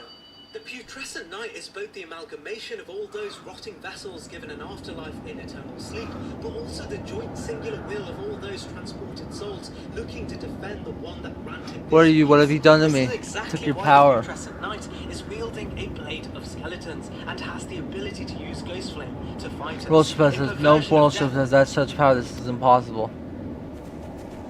More favorable than the fate of those living in death in Godwin's sphere of influence.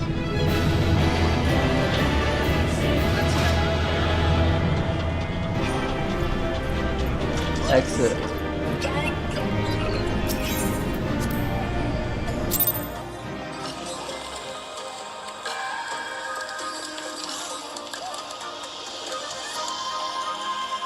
Why do you not tremble at my might? Why do you not beg for mercy? Why do you not die? I'll be right back. We aren't told specifically how powerful those who imbibed Saint Trina's essence were, or even how much power was gained and retained from the vessels of those in eternal rest. But we know this may be the greatest cohort of dead influenced by the ghost flame in the entire game. The sheer extent of the dead bodies is made abundantly clear throughout the entire stage, and while Saint Trina is not attributed to being specifically a deity of great power, nor does the putrescent night seem to project much of Saint Trina's own essence, the night may inadvertently be one of the greater projections of the power of the twin birds, rivaled only by the death right bird. We aren't told much else about the power of the putrescent night, nor even Saint Trina's reliance on the night for protection. There is no speak of commendation around the power of the putrescent night, and all descriptions make it clear the night grew as a force of nature due to the conditions of the bodies rotting in eternal rest through Saint Trina's essence, and thus it ranks here on the list.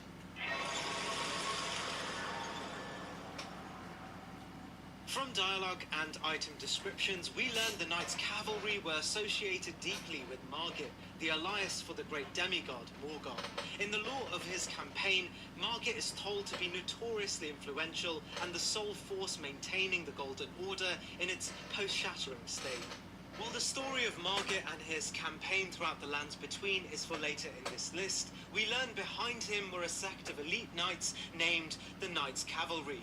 Margit led what is presumed to be one of the greatest campaign of the Golden Order after the events of the Shattering to retain its power throughout the lands between during a time of pure instability and power vacuums. We learn of various great defences led by Margit that not only fended off the Great Redan and the Redmanes, but also Godfroy and many other forces looking to undermine Lindell. From the description of the Knight Cavalry armour, we learn Margit was not just acting on its own, and it was specifically the Knights Cavalry that followed Margit's campaign, sowing back the Golden Order's influence throughout the lands between.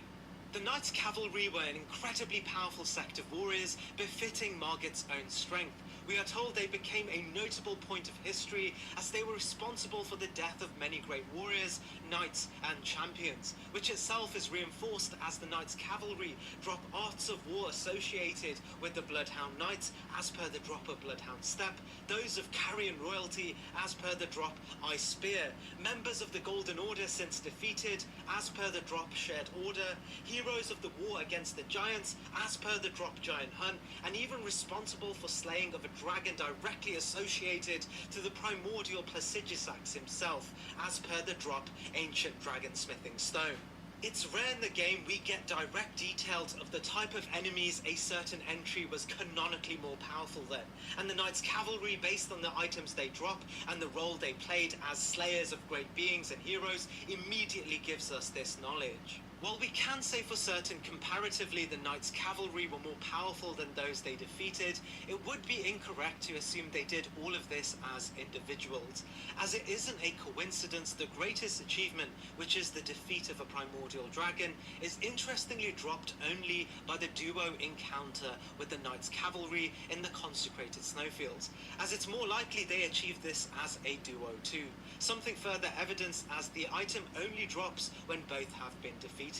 However, this does tell us, together, just 2 Knights Cavalry ranked above even the ancient dragons of Placidusax's reign. After a while, however, it appears the Knights Cavalry have disbanded as a unitary form and began working independently. Following the Night Sky, they continued to topple great champions, specifically the Tarnished, looking to materialize their position in the coming age. When we defeat Margit, who in our time has settled as a bastion for Stormvale Castle, he reiterates an almost poetic line about the Knights Cavalry carrying vengeance for our act, striking again Margit's trust in his own company of knights. It's all of these combined that actually paint an easy picture to place the Knights Cavalry, even as independent warriors, this high on the list. A truly unique circumstance where comparative power is outright told to us.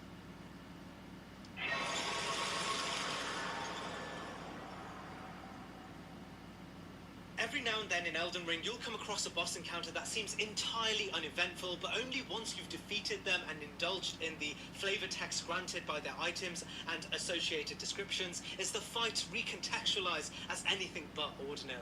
Adon, the Thief of Fire, stands out as one of the most pertinent examples of this. Trapped in an Evergaol, we meet a champion invoking the strength of an old deity, the Fell God.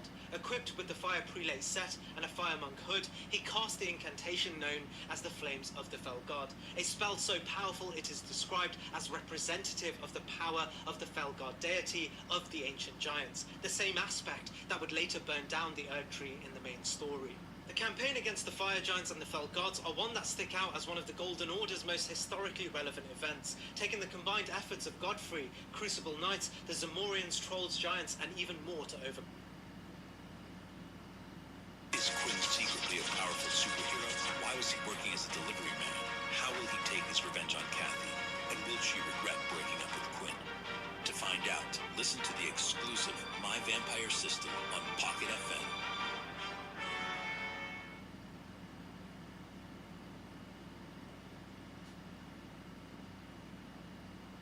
If you play video games a lot, you might be able to get paid some real money. If you live in the US and you play video games for over 10 hours in a week, anytime in the last 5 years, you might be eligible to get you some money. There's a lawsuit currently in development for video game addiction, and you actually might be eligible to receive compensation for your gaming habits. All you have to do is check your eligibility at claimshero.io. You can literally just Google Claims Hero video game addiction and it should pop right up. We even learned the Fell God was such a prevalent force that even the Hornsent Society feared the fire at the heart of this being, as it could potentially threaten even the primordial crucible of life. Messmer used the face of the Fell God and the Fire Giants in his own campaign against the Hornsent to invoke this fear, and even the Furnace Golems were modelled from the Fell God as a machine of... We've done it! The Fell God's status is never specifically elaborated on. We can assume it was nameless. Impossible it is! Kill you all! Is that all? O Lady of the Vault, of all primals. Guide us! Ah, Sid, my boy, you look well for one who is...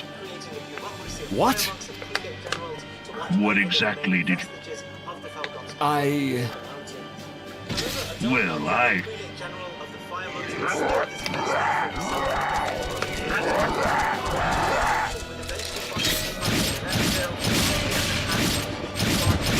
They're getting shit on.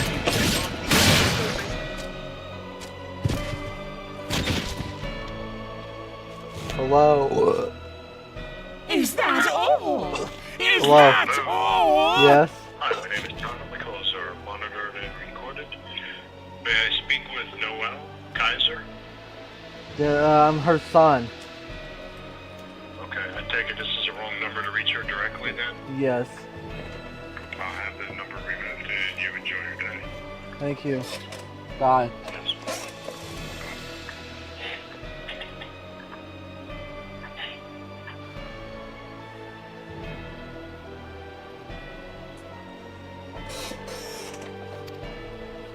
Insolent mortal! Somebody I called shall me make looking for you you, and they said they're suffer. gonna remove my number from the call list. Okay. They were looking for you. Just what you tell him. I said that I'm your son, and that's all I told them. Okay, well, just don't tell him anything. Okay. Someone calls looking for me, say you have the wrong number. Okay. Alright. Bye. I love you. Thank you. That foul stench! I see now. She has touched you! Very well.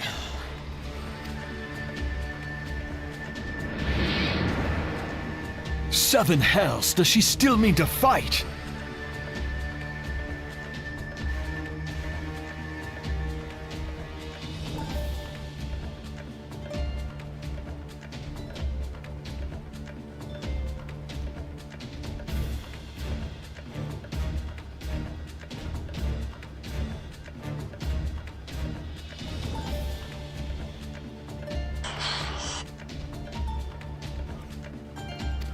After the maintenance starts, we're gonna play some first services on.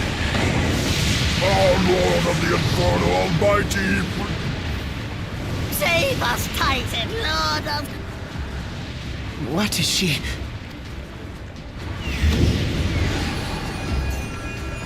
She's taking their power so she can get stronger.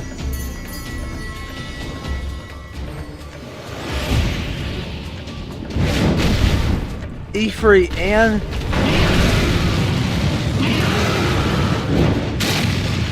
hello? Mom got mad at me earlier because I accidentally put a hole in the pool. It was an accident. No, this is all wrong. Are you Stop upset? gawping, boy. We must run. I thought Spencer likes getting in the pool. Yeah, he likes the pool, but it is what it is. Are you gonna get a pool for outside? We're not allowed to. You're not allowed to have Surrender a pool, yourselves a kiddie unto pool? me. I would feast upon your ether. None shall stand. You're not allowed to have a kiddie pool? No, That's stupid. we don't want standing water. Oh. Bear I'm witness streaming. to the glory of the Empire! I said I'm gonna let you go because I'm streaming. Because I was in the middle of a cutscene, not playing anything.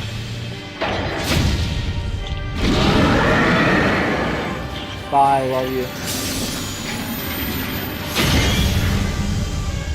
What the fuck is he doing? This motherfucker looks tough.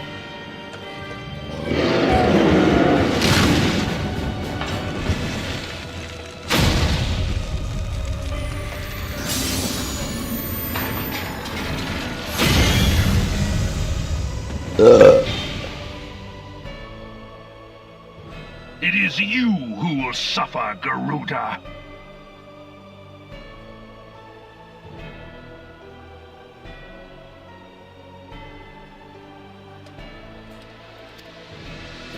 Ancient Alec had ways of dealing with your kind.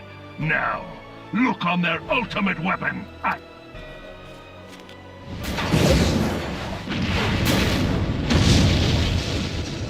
No! We're getting her ass beat. He just ate her. We got Ifrit's power, Titan's power, and Magnificent. It exceeds all expectation. and Garuda's power.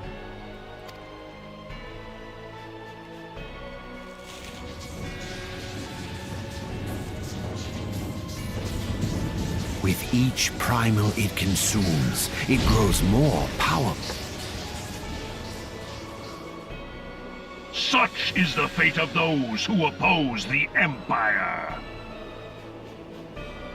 For the Fire Prelate General, we are also facing the direct stolen flames of the Fell God. And while Adan as an There will be no warrior if your leaders are as wise as they are reported. They will surrender. Of the Erd Tree raise his rank much higher than his peers.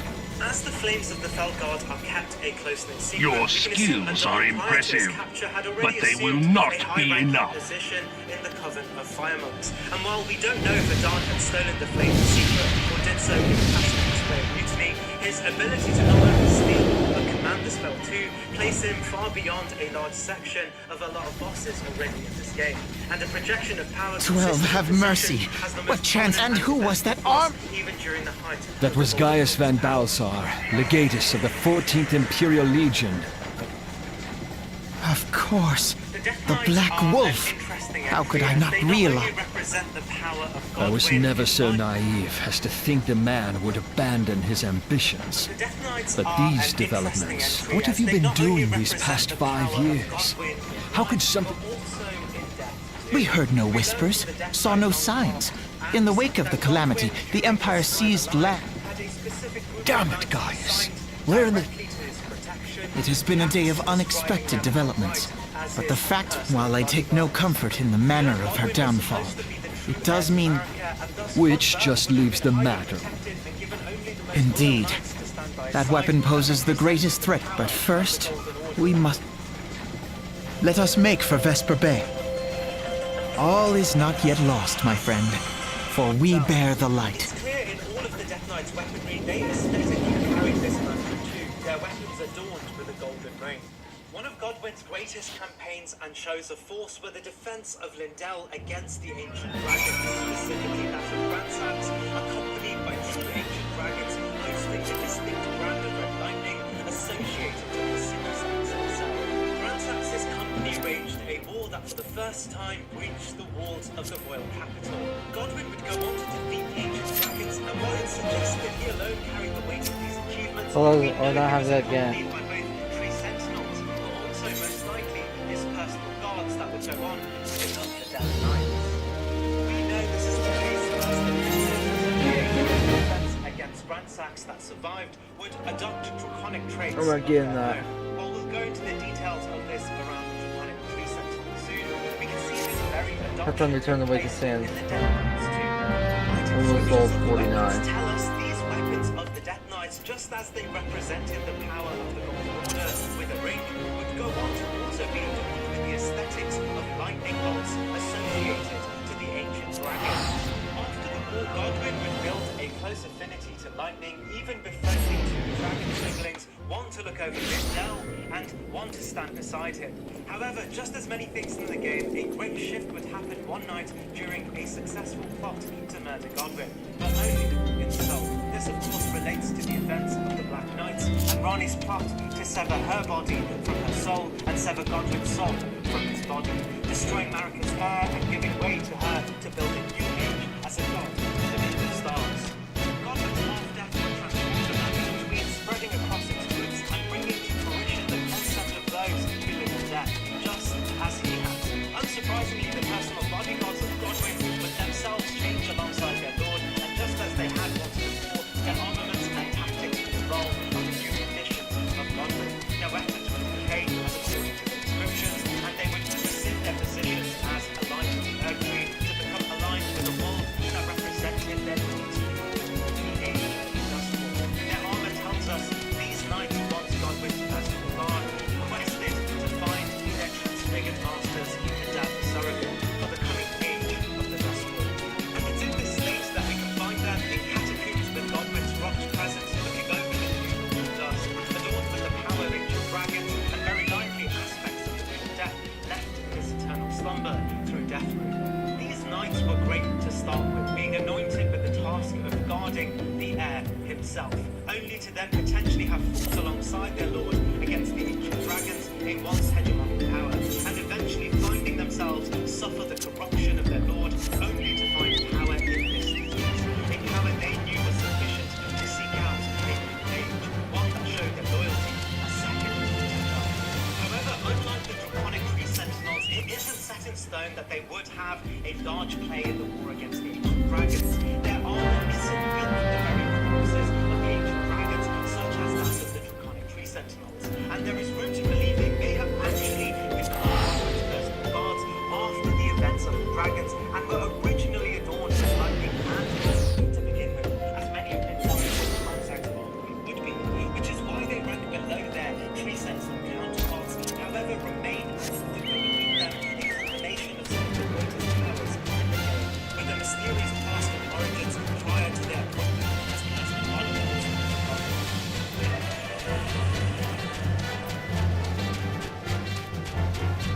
Escar is a unique character in the way that he encapsulates the stories of a variety of factions and that between.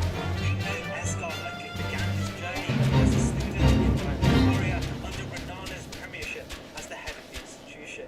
We learn he can rise far above the ranks of the institution and gain an enlightenment only associated with those who truly reached the pinnacle of their own research. In Escar's case, this was tied intimately with Renana. Granted the great hope for his attainment of this knowledge, Escar would be disciplined and eventually find himself at the dynasty. While it's not clear who or what caused Escar to end up here, we can assume it was his thirst for knowledge that would be responsible. Eventually he would rise the ranks all the way to the most prestigious position of most democracy, likely leveraging his streak as an incredibly capable researcher, eventually solidifying the role as the first of the world. This is what distinguishes Escar to the ordinary apostle of blood in the form of the Sanguine Nobles, as no other member of Noble's dynasty shares this title, suggesting he was preserved only for God. In this case, it was Escar. As we go toe-to-toe with Escar, we learn why he alone stood as the priest of blood and Moan's second man, as he mirrored Moan himself as a direct representative of the Formless Mother by utilizing blood incantations described as granted by the blood in the Bloodflame Torrent's description. The blood ultimately dispels the eyes which elaborates on the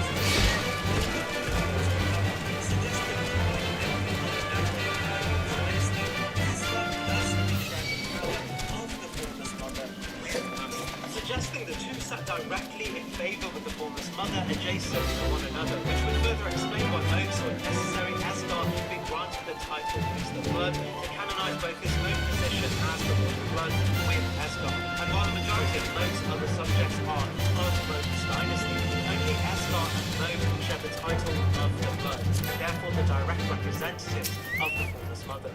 Escar's position in the dynasty, alongside what we already know of its influence, but also Escar's affinity to the Formless Mother, combined with his knowledge of rune sorceries of Valyria, make Escar an incredibly dynamic threat with one of the most achieved stories in the entire game. We know the power of the Formless Mother is said to have plausibly contained power strong enough to challenge the Earth, much like the Flames of Frenzy and the stars themselves. We also know Moan found such a great degree of power in the Formless Mother, he was able to galvanize a host of beings into an entire dynasty of his own. It's in this that Escar has only second to Moan in terms of his affinity to the ever so powerful Formless Mother, but also one of Valyria's former greatest students, represented by a host seldom seen anywhere else in the game, including the Academy itself, is likely a being not only able to utilize incantations directly associated to the Formless Mother, but even potentially some of the greatest spells associated to Renana.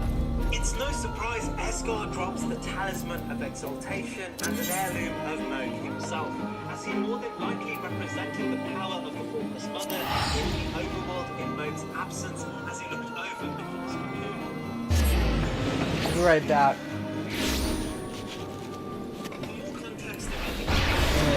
Just chill looking and I'm gonna go. Much like Smaragd, Medulla is one of a few dragons with twin stones embedded into their own physiology. We learn this is most likely caused by sequence. Unsurprisingly, twin stone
or spell that signifies not only her position in Caria, but her influence as an independent knight who was personally taught by Dark Rani.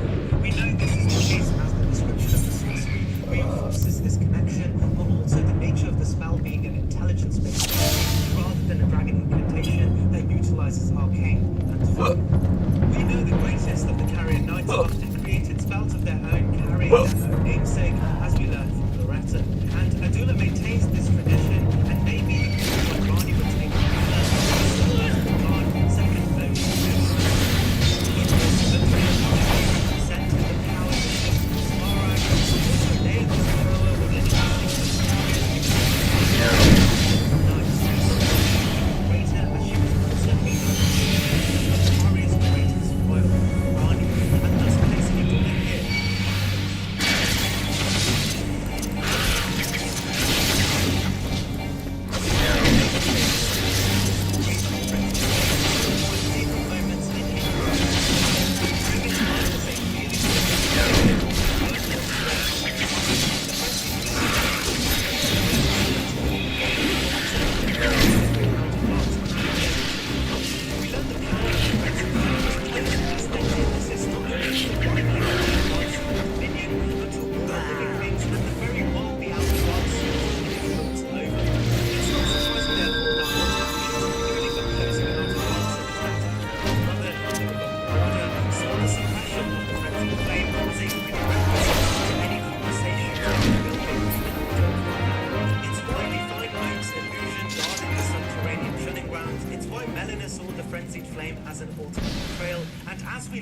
DLC, why the whole sense of the very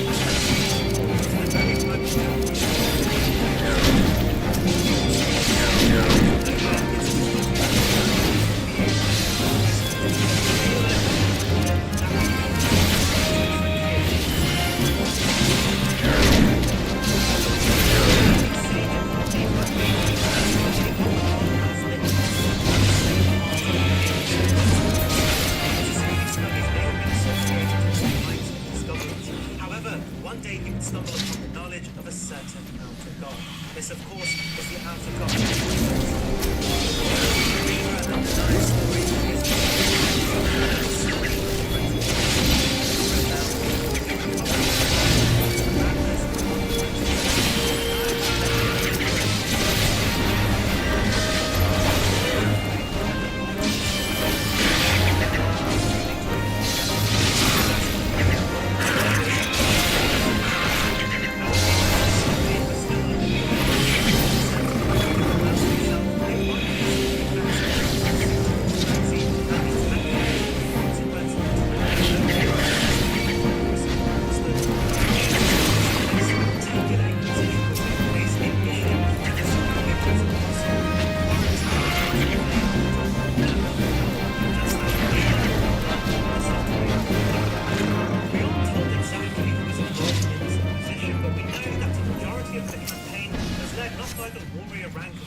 the Inquisitors would build a great sword of damnation, a weapon to permanently subdue Midra by removing his spine and replacing it with a blade to preserve his life while simultaneously keeping him from becoming a true to form Lord of Frenzy.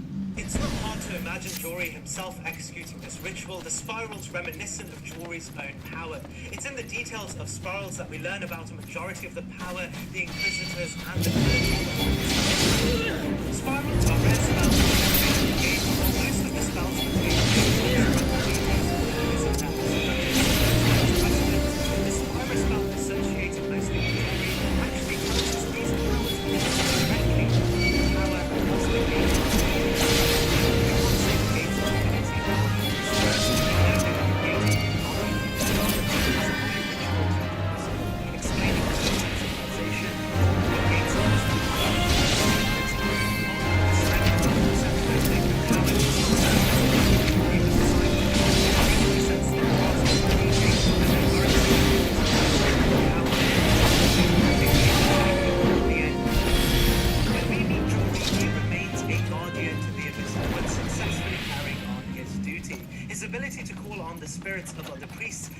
Resurrection of those that died at the hands of this campaign, and Jory's one-of-a-kind closeness to the gates of divinity, responsible for his ability to resurrect. Jory, despite his single message and his ability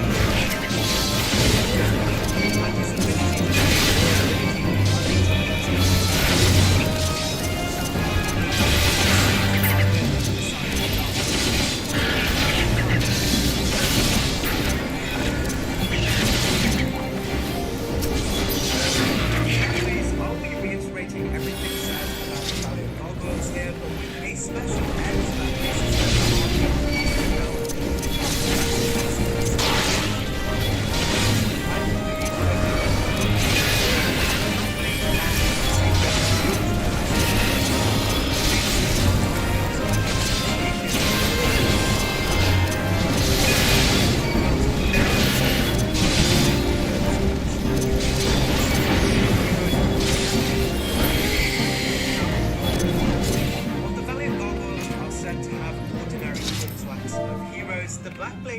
seem to have black corpse wax, a peculiar difference that may share insight into their name as kindred to the Black Blade. Of course, based on the Black Blade kindred boss's location and the association of corpse wax to Godwyn and therefore the Rune of Death, make it clear that they are indeed kindred or even related to Malekith himself.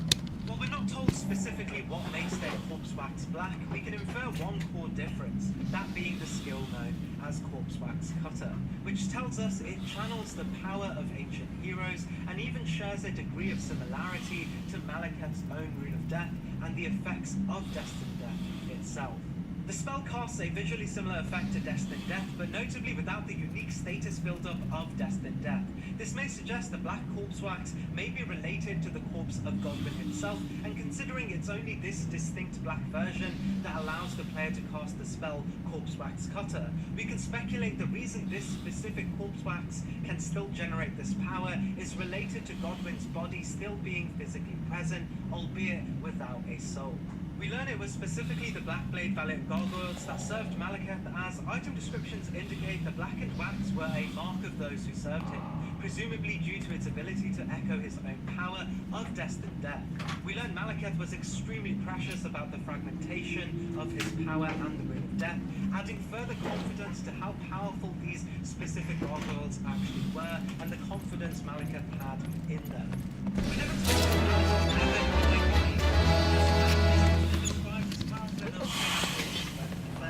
however, it may have been the events of his conspiracy and the fact that that would cause him to employ the vigilance.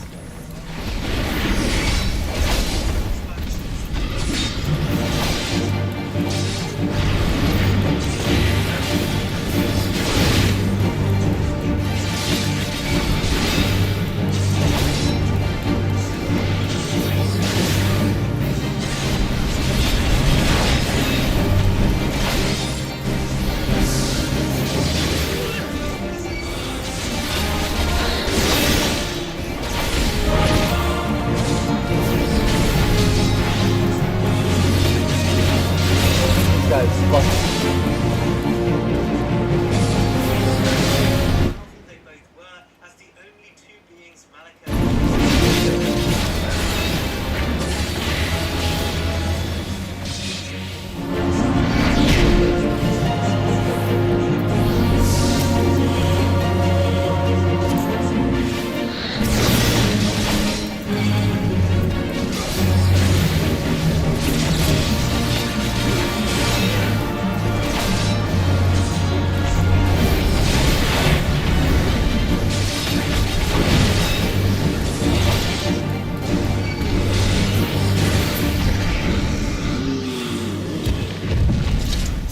This, of course, would make sense as mountaintops would have been closest to the skyward Pharaoh Missoula and the natural closest area to their ancestors. We learn modern dragons born from Grail once ruled the mountaintops, claiming hegemony over the peaks. Their reign would go uncontested for the longest time.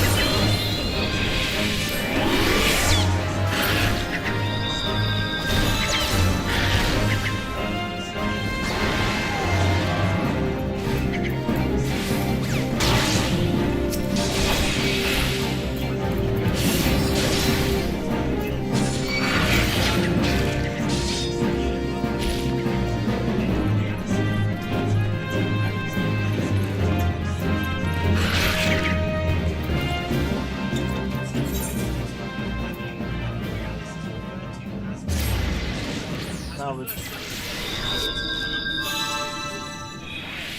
the mist that coats the area, which we find is solely due to his presence in the area.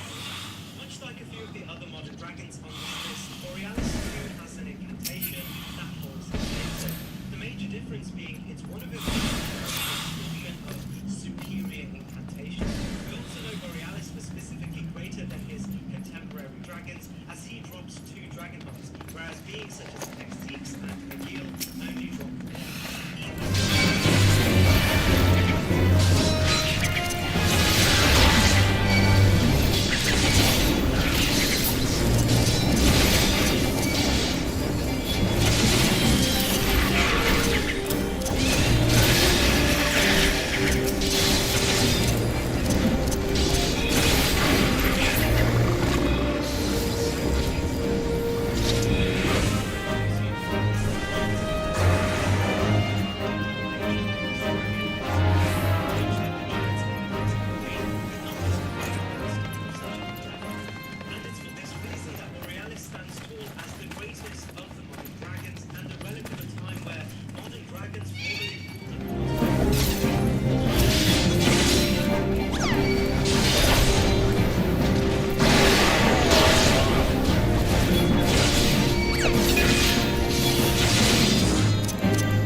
those who repeat the subvert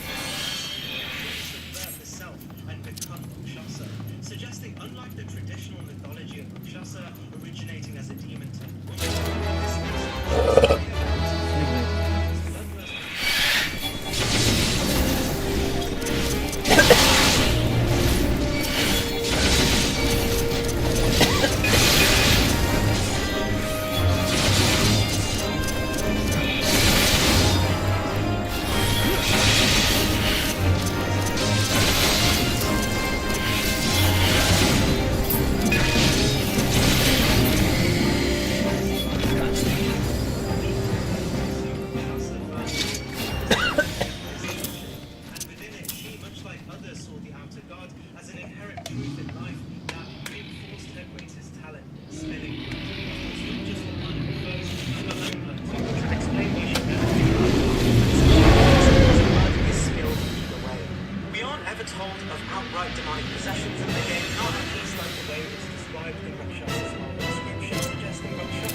in the absence of the royal lineage, also the cutscenes of him as Margit going toe-to-toe with what seems to be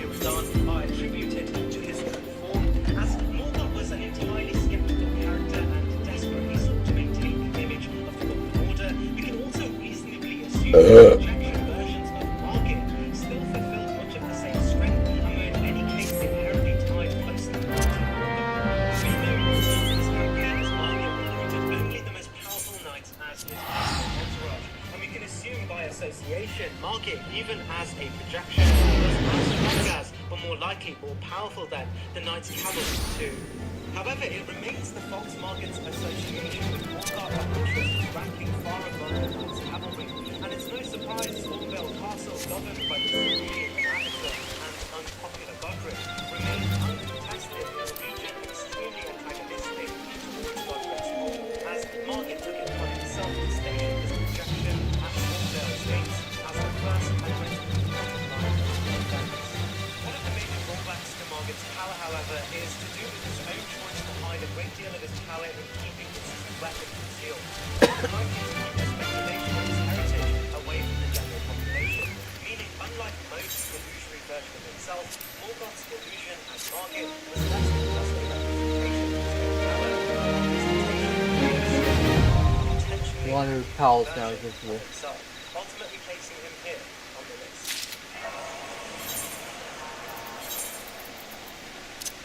Distinctly different to the regular magma worms in the game for a variety of reasons, this being is unsurprisingly even referred to by the lore of the game as the superior version of a magma worm.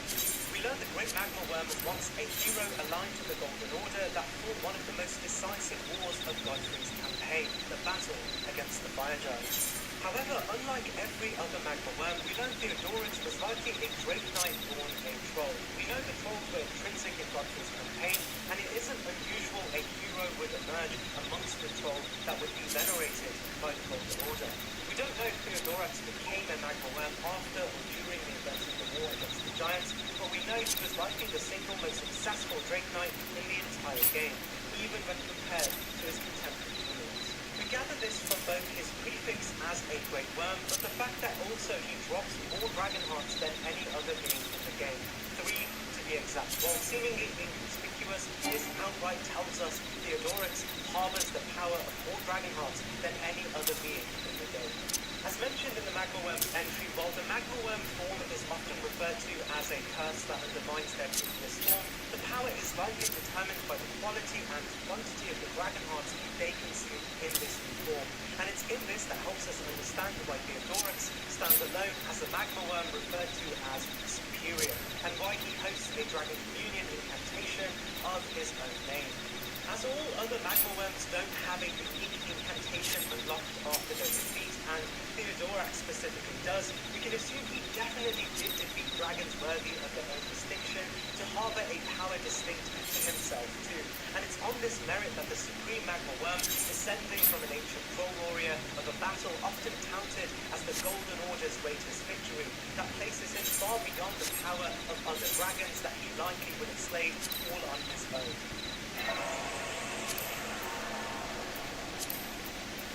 As with other similar entries where we can fight a variety of the same type of enemy, I'll be lumping in all the different Crucible Knights in one place, as they all come from the same tradition.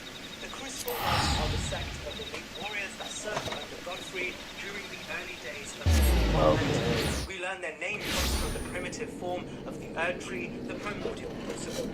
While initially tied intimately with the Golden Order, Marika and Godfrey, we learn the Knights due to their origin as from the primordial Crucible, were shunned as an outdated representation of the now fully established Golden Order.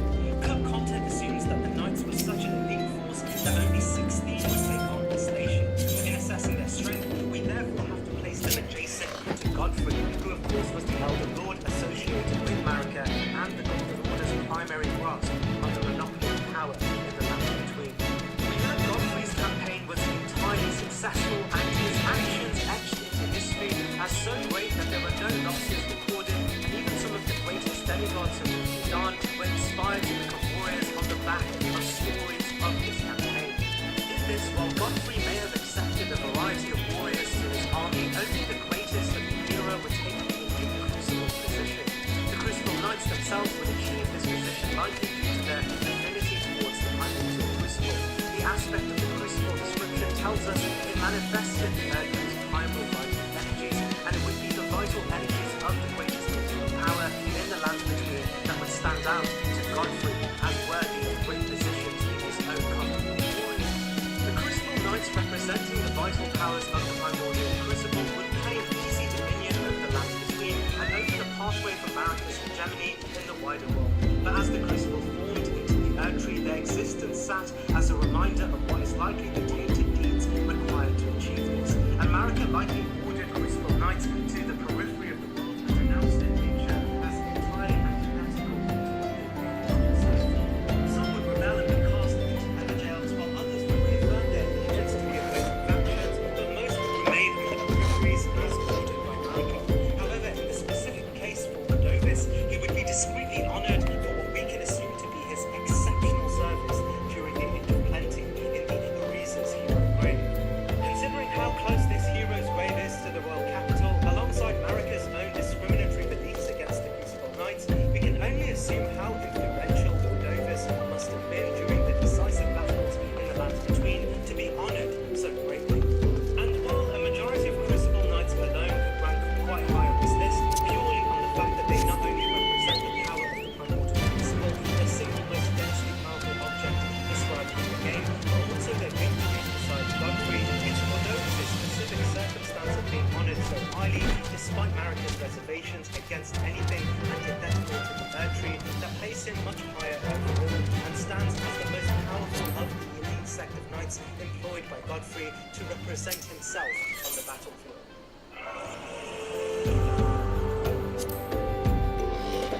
I'll warn you all, this entry is quite speculative, specifically I'm gonna go snort some hot sauce because I need to stay awake. originated as a warrior during the Storm King's war over Stormdale. Following the Storm King's loss to Godfrey, he, much like his fellow comrades, were left in penal colonies to live out the rest of their lives in servitude to the Golden Order. It's likely Niall, much like O'Neill, served and even proved themselves to be mighty assets to the Golden Order, rising ranks far beyond what was initially expected of them.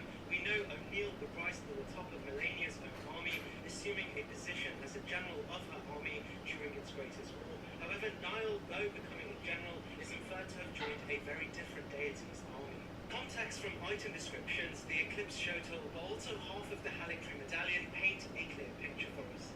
The description of his armor states he once served a master now since long past. And while it would be easy to assume this master is the Storm King, we get even more convincing details as we explore Castle Sol. Within Castle Sol is an ancient artifact known as the Eclipse Shotel. It tells us storied sword and treasure of Castle Sol that depicts an eclipsed sun drained of colour, one of the legendary armaments, with its unique weapon art telling us, set the lustreless sun ablaze with the Prince of Death's flames. In this, we learn Castle Sol may have originally been Godwyn's own fortress, or at least associated with Godwyn during his time as the great demigod to succeed Marika.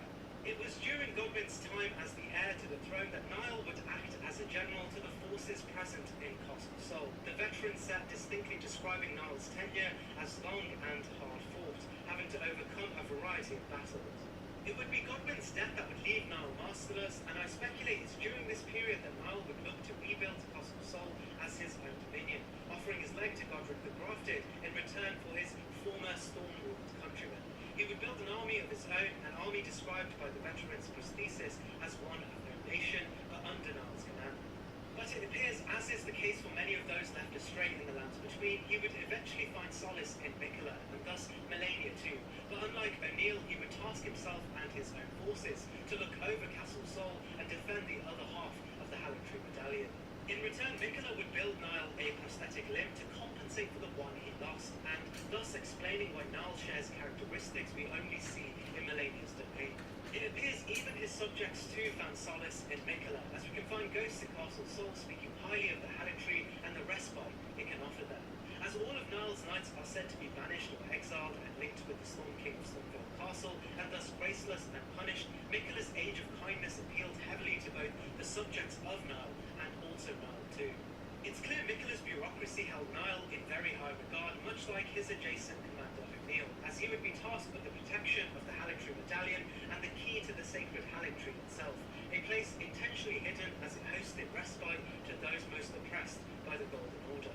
Looking back to, it's unsurprising Mikola held this confidence in Niall, as Godwyn, who was only second to Marika in terms of influence in the Golden Order, assigned Niall a general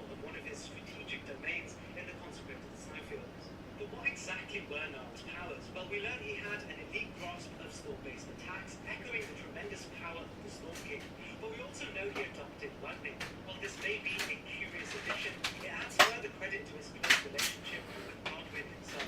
As we learn, Godwyn, upon defeating the ancient dragons, made peace and built allyship with the ancient dragon Fortisans. We even know following the war, Godwyn's own forces were draconic release towards them, evidenced by the draconic recent.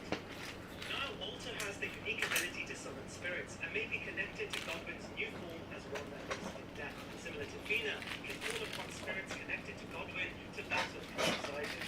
While the story is speculative, the objective reality of his power as drawing from these sources are objective, and thus regardless of what the actual story was, Nile is a dynamic and well-historied character in Elden Ring, trusted by Godwyn but also Miquella, and strong enough to not only command his own army, but hold his own against the heights of Godwyn's legacy in battle.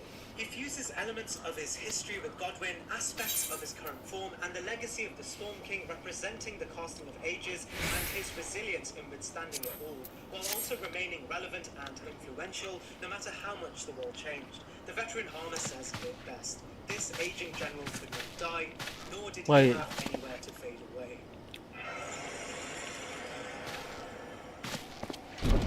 We meet later in a sequence battle before we face Miquella and Radahn. However, I won't be ranking any other NPC outside of Leda from this fight, as most of them will be present in my NPC ranked video, making more sense in that context. However, as Leda and Dane, who is already ranked in his respective boss battle, are guaranteed in this battle, I think it's worth talking about Leda specifically. I'm sure you done. She is quite important in the context of most bosses. This place has seen better days. Leda is one of the only There wasn't anything here when I was still in talks to them.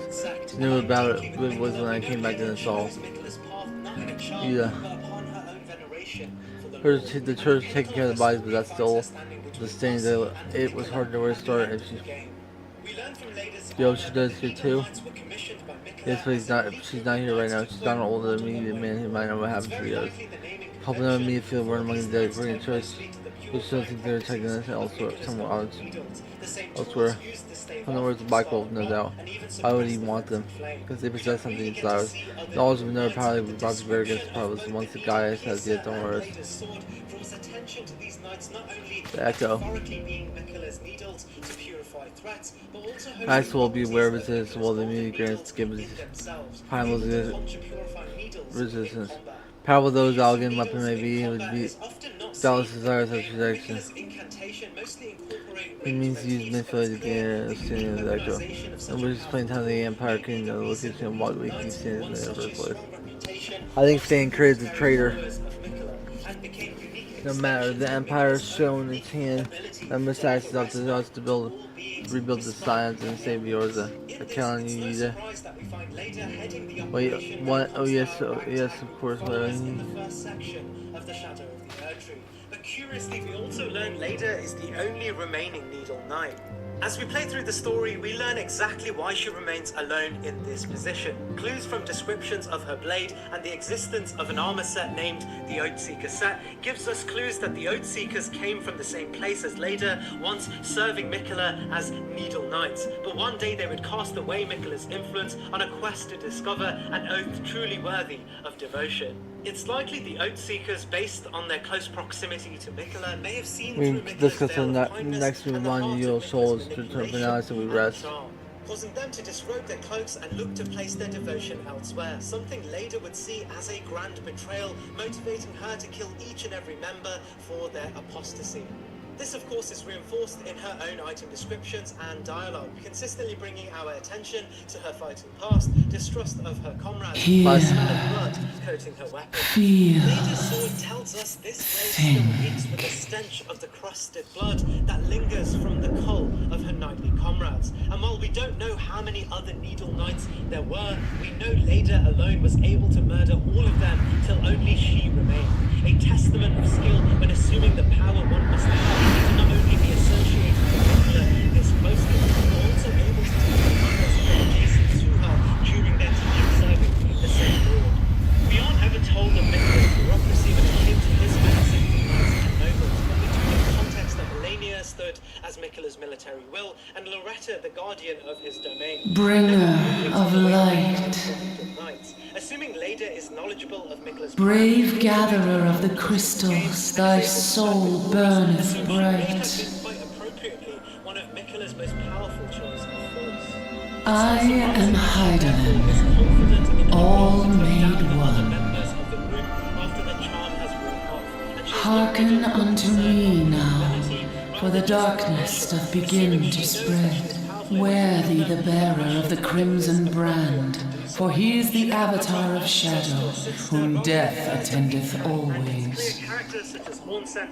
The crystals shall be thy salvation, thy blade and shield both. Steel thyself, for at the appointed hour thou shalt stare into the heart of darkness. Go with caution, my child, but fear not, for I am ever with thee.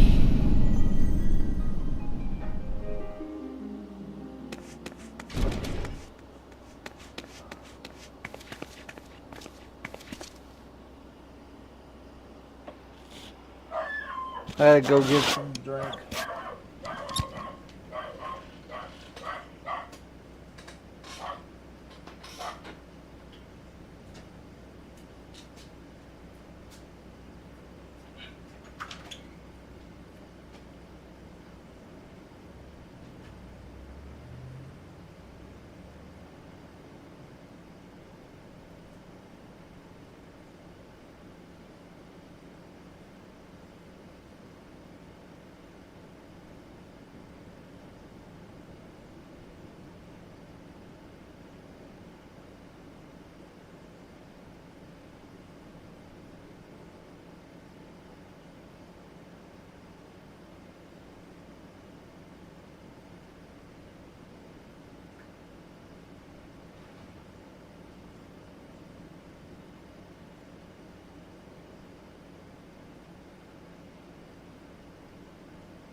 To carry out a task she is entirely familiar with and has done before.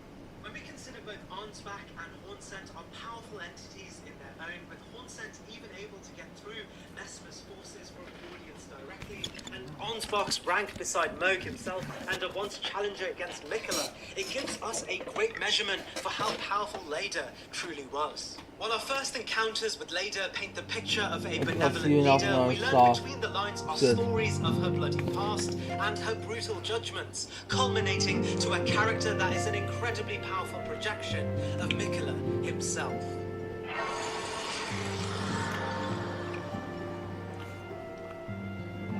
Moog the Omen and the boss you face prior to gaining access to the subterranean shunning grounds and therefore the Frenzied Flame and the Three Fingers is an illusion. As we learn from Mark...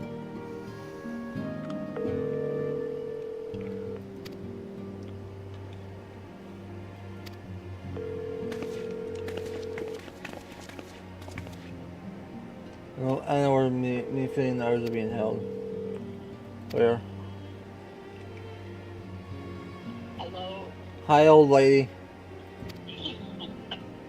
Hi, old lady. Well, So what's happening with you? Nothing much. Say it again. Nothing much. Okay, now switch the ears. Nothing much. Did you hear me? No. Nothing much. Not too much, huh? Yeah. Now, is there a game on tonight? Yeah, it's 7:30. The Pacers play the Thunder again. Okay. So, what time? 8:30? 7:30. 7:30. Okay. All right. That is great. That is great. And I know you called Dad and wished him a happy Father's Day. Uh-huh. He told me. They should make Happy Pain in the Ass Day for you and Mom. Yeah. So when's the next surgery that you have to go to? A week from today.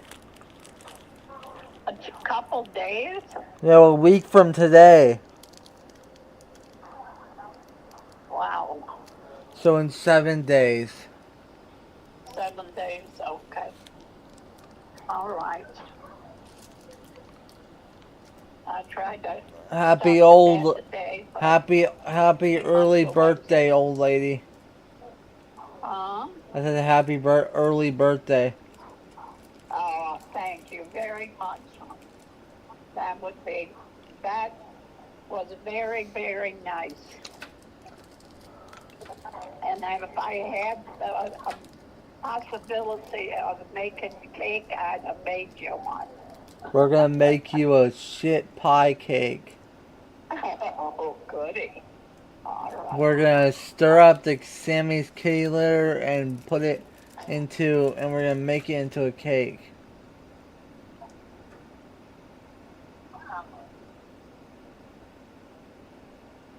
Graham. Graham, I can't hear you. I'm here. I'm sorry. We're gonna put Sammy's kitty litter into cake batter and make it into a cake.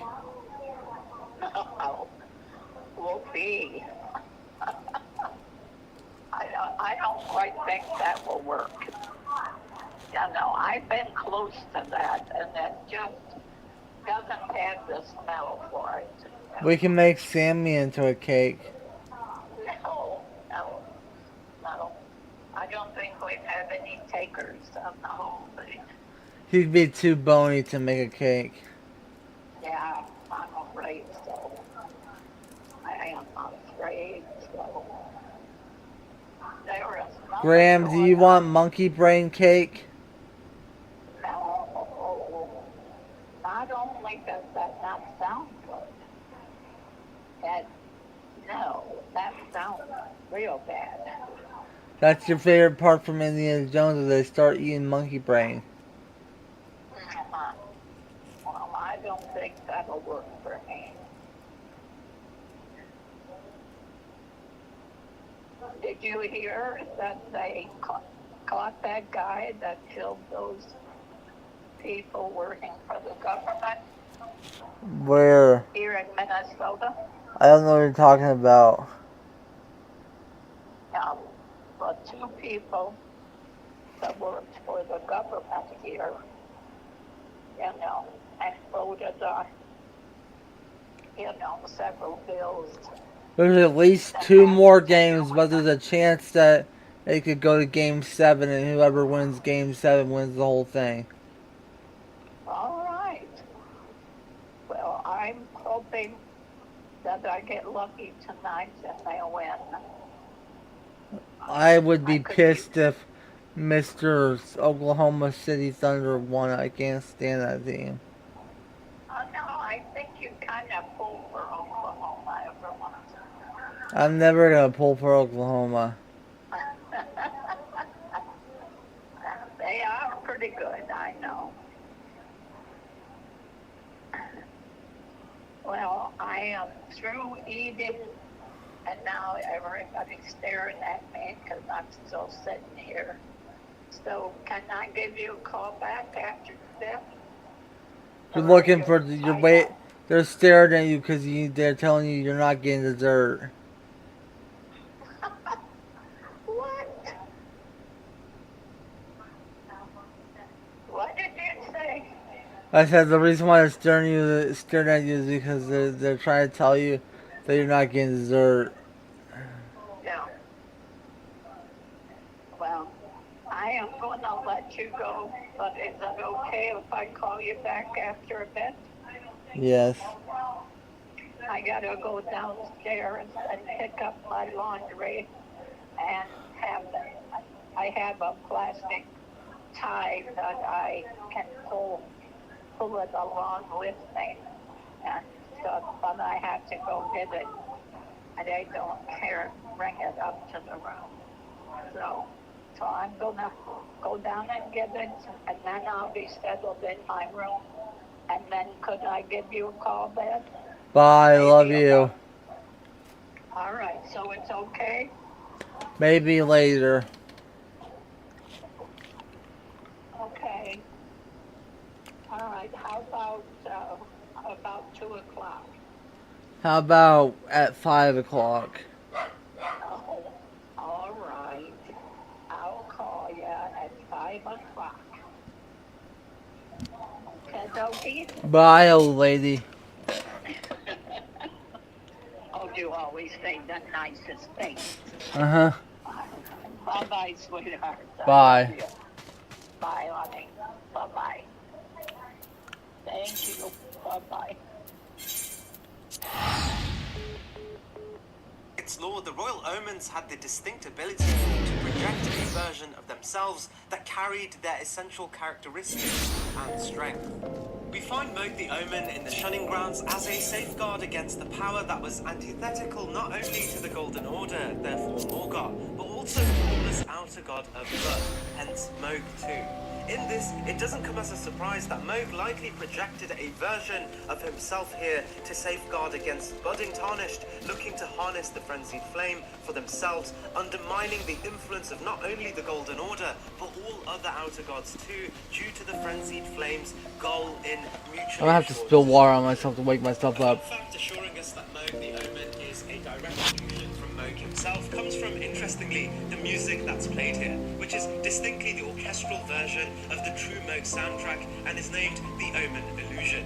To understand the strength of Moog's illusion, we have to really look at Moog's own story of power, which will be later in the list, but what we can say for certain here is that the Omen's ability to cast an illusion of themselves may have been weaker than their true selves, but were anything but weak relative to the rest of the world.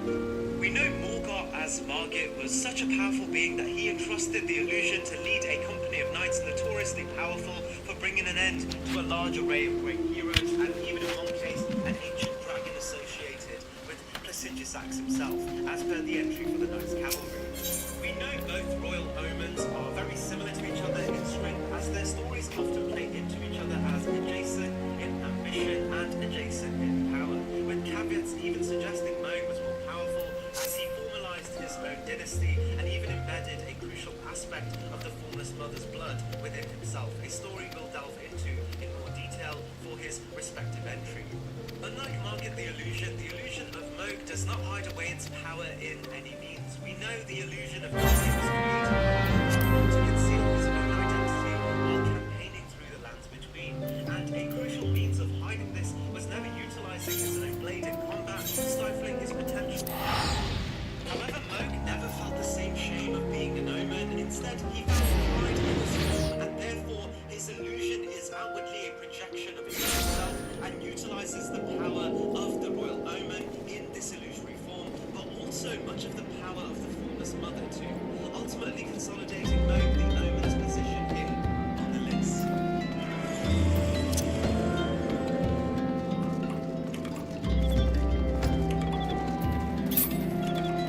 The fact that this Reese's ad showed up at this exact moment proves that Reese's were insane. It also said, try caramel bacon.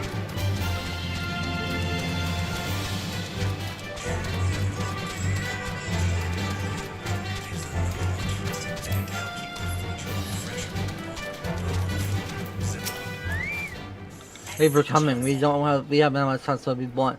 General will die if he faces death for breaks one. All I must do, I expect you to do as well. If you're the man I believe you to be, then we shall meet again soon. Introduced to us in the DLC area, the Jagged Peak. However, the story of the ancient dragons is one actually tied to the events that literally predate history. We know the first age of the Elden Ring was that of Prestigisaxes. Prestigisax, were gods since gone and forgotten, commanded the order of the world with dragons. As mentioned in a previous history, dragons in From Software games are often used to portray certain states. And representative of nature and time itself. While we know the golden incantations as the sole representation of godly power during Prestigisax's age, this very power was represented by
of the dragons that they had killed.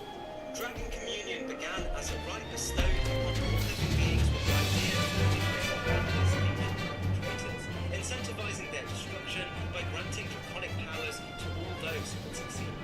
We learn from the dragon hunter Great Katana dropped by the ancient dragon man, he specifically responds to the arbitrary those indulging in this original form of dragon communion, likely selectively picking the greatest great warriors out of all those who chose which were powerful enough to fix bail for the chance of forcing the dragon itself.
goal is holding on to the ground in the fight. To the successes of his followers. But it's specifically these campaigns that would bolster Gideon's own power as each success culminates to a spell he's able to use, indicating despite not being accountable to winning, the knowledge of certain First soul spells, comes in, he you must think harvests you're eager to die. You're eager to die. consolidating the idea that he is an incredibly knowledgeable character that is able to militarize his own knowledge into offensive capabilities. The most prominent You forget through your opponents wherever where silver do leads as we go and do silver owns. We will divide by owns. Introduces the race of Talon's tree. about our own campaigns across the land between. We know we can use Rykar's Rancor, Rykard, Scarlet Ionia in the case of Melania, but also Blood Moon often in Berserk mode. However, these aren't the only spells he has. We know at a baseline he's able to utilize extremely potent spells of his own. These spells really shed light on how knowledgeable Gideon was and how far he was able to militarize his knowledge and the context as to why he seeks knowledge to begin with. He is a selfish individual looking to gather the power of the gods.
That we continue to struggle onto eternity. A stronger theory may be within the context of the DLC, which enlightens us about Ophi's epiphany, as we learn the guidance of the two fingers may have been false from the very start, as Meta, the supposed daughter of the Greater Will, and the prime messenger of the two fingers, had lost contact with the Greater Will much before the events of the game, and thus Varric's war was originated by an entirely unknown source.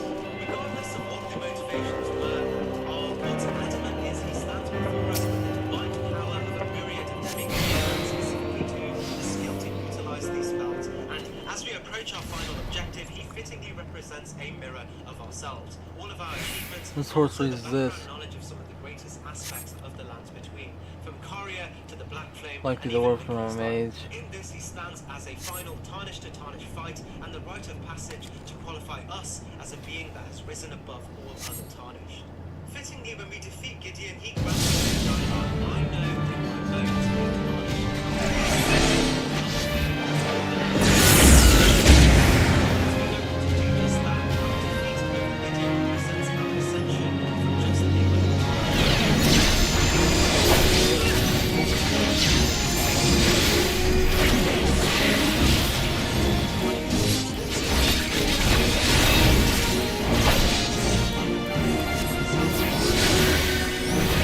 Gideon is not specifically reflective of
Within this, a campaign of oppression would lead the misbegotten. Come on, you never flinched from your duty. You followed the path you knew you had to take.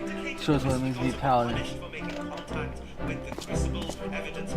And even men who tried to escape from Dungeon while you were at, didn't honor know you and watch you grow. As anything but inherently and unfairly oppressive, suggesting a sin is associated to how the misbegotten became born, rather than accepting this is just. This is about to burn, what the monarch's dagger, for a while. The little thing takes for so many times that has to them someone's word again. Had no choice but to serve. However, amongst their ranks were a specific type of misbegotten, the Leonine, an elite. Trustful see this mess gently. It's not even kind of pleased to have to take up defending again. The burden is too much for life for me. The monarch may have sold another to but I was not forced to seal their torn heart. The opportunity of still in each part of the relationship will last if you time we let it return from you. Arguably one fit for the hands of gods, the Golden Order Greatsword. The Golden Order Greatsword is described as built and modeled from the light of the Elden Ring itself and made for the hands of Radagon by Radagon. Well, it's a game of assumptions to consider how this Leonine misbegotten got a hold of such a legendary artifact, with theories relating to Radagon's. No matter what first instance, once a man has left the soul toward you cannot return. I follow my own time. And I will stay. Against all odds, carries and utilizes this blade with utter finesse. I really want to make it clear that there is rarely ever such a circumstance that an artifact of this magnitude is held by humans, let alone an unnamed class of beings consistently referred to as victims. When we consider the Golden Order Greatsword is specifically described as utilizing the pure light of the Elden Ring itself, a description seldom given for anything in the game, and then assume this misbegotten ability to not only use it successfully, fending off consistent threats to its own life associated to its race, but also adventurers seeking its blade. We are in a weird way at the end of this last tunnel, facing a massive attack of the Elden Ring itself, and encountering forced by the radiance of the can't tell me the juxtaposition here between the dark tunnel and the elegance of the Elden Ring itself was not intentional to draw your eyes to the sheer gravity of the weapon we have come to face. A weapon, by the way, wielded by a more than capable being in utilizing legendary armaments, and it's for this reason the misbegottens, carried by their Leonine warriors, rank here on the list.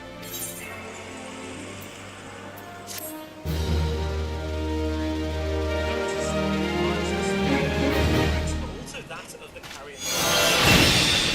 Loretta is what appears to be a phantom of herself guarding the path to Rani.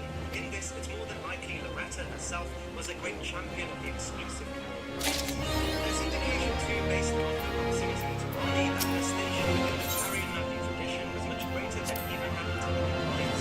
This assumption was made as we learn the greatest of the sect of knights fell closer to the royalty they were bound to protect, and as the carrion Naki tradition was birthed as a protective cohort of knights assigned to the royal family, the proximity to royals indicated rank. Alongside being a carrion knight, she too would develop sorceries of her own, sorceries so powerful they would take on her namesake and be formalized in the carrion itself.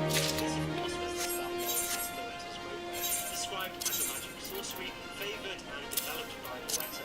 We learn she would further develop the spell Loretta as a sorcery, described as developed by Loretta after her long journey to seek out a goddess carrying the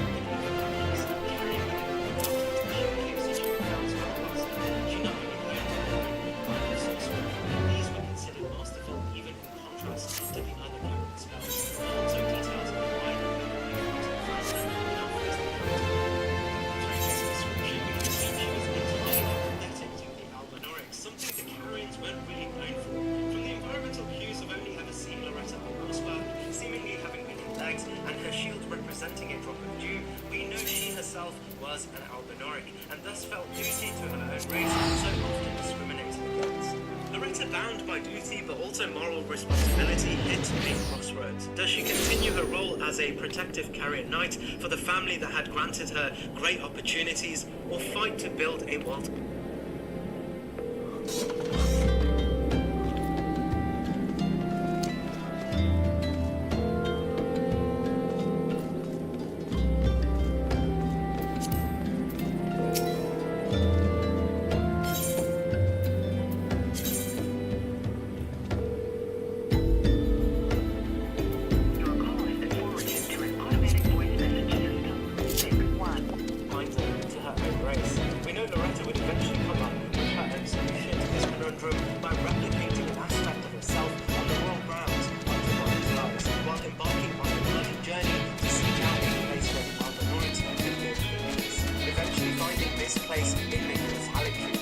prospects of a Bacalian rule characterized by kindness.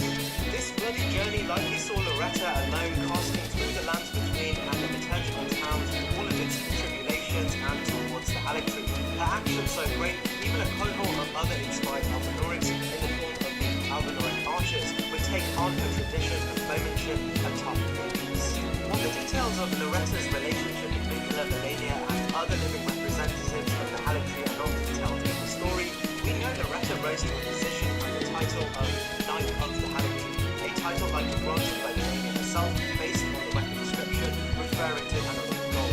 We even know Loretta would be placed as the first line of defense against those seeking Alphael, race of the Halictree, and Melania's home station within. Loretta and Melania are the only two formal bosses present here, further adding a huge commendation to Loretta's strength as worthy of even Melania's confidence. Unsurprising, as Loretta had already achieved a similarly great status within the Carrier family. And it's within the combination of rising the heights of Carrier, developing her own masterful sorcery, inspiring other Alvanorics, and even winning the confidence of the greatest swordswoman in the entire game, while successfully defending Alphael from the very many entities in opposition to Nicola and Melania, that placed Loretta, master of the bow and founder of a distinct mode of sorcery, here on the list.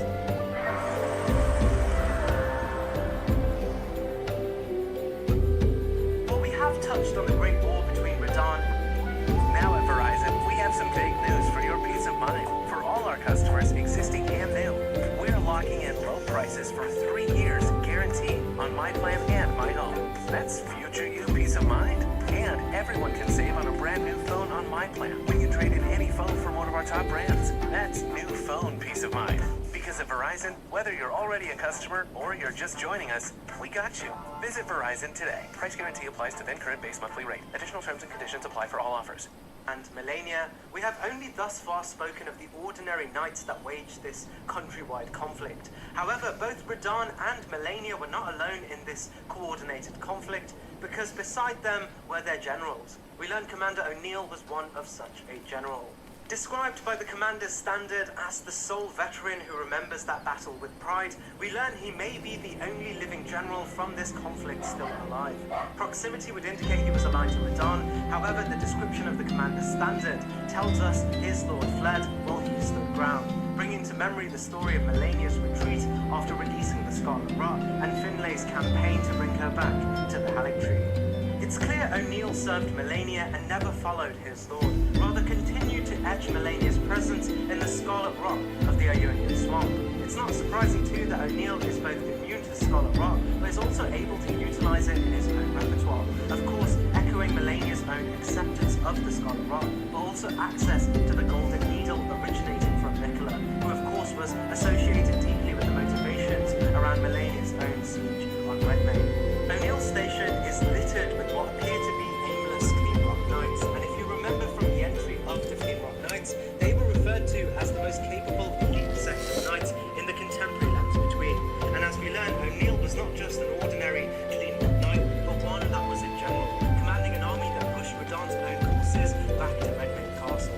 We're also told O'Neill stands as the sole veteran who still looks fondly on the battle that took place, suggesting two things. One, that he may be the only surviving general from his war, but also he may have stood tall in victory throughout the entire conflict, and on its premature end through Melania's choice to unleash the Scarlet Rot, he chose to stay. After this making quest, we O'Neill get one of off the and greatest taking living fucking combatants nap. of this conflict, aside from Melania, Radahn, and Finlay. Similar to Niall, it's likely O'Neill comes from Stormveld, once too a great warrior from during the Stormkeeper's rule. We learn he has a deep association to the Exile Knights, but also the ability to command wind only associated to those who come from Stormveld. Another theory draws the attention to the name O'Neill, a common naming convention for children, likely drawing his heritage to Niall, thus Fucking explaining tired, how he's man. able to summon spirits. Just being at the heights of Melania's primary That army fuck's and the great Clean Rock last time. Knights I'm place fucking O'Neill exhausted. incredibly high, and the fact that he holds a golden needle suggests he even won Nicola's blessings.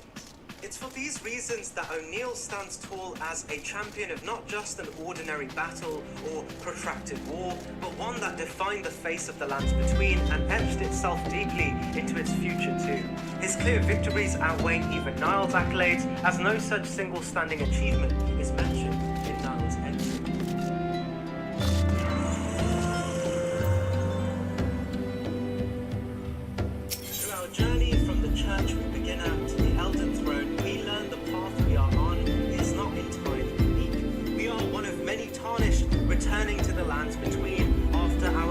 judgment as unworthy of the Golden Order's grace.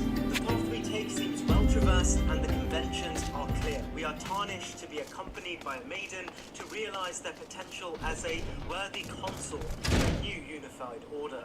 While we aren't told how many have come before us, we know not many have had the success the tarnished are prophesied to achieve.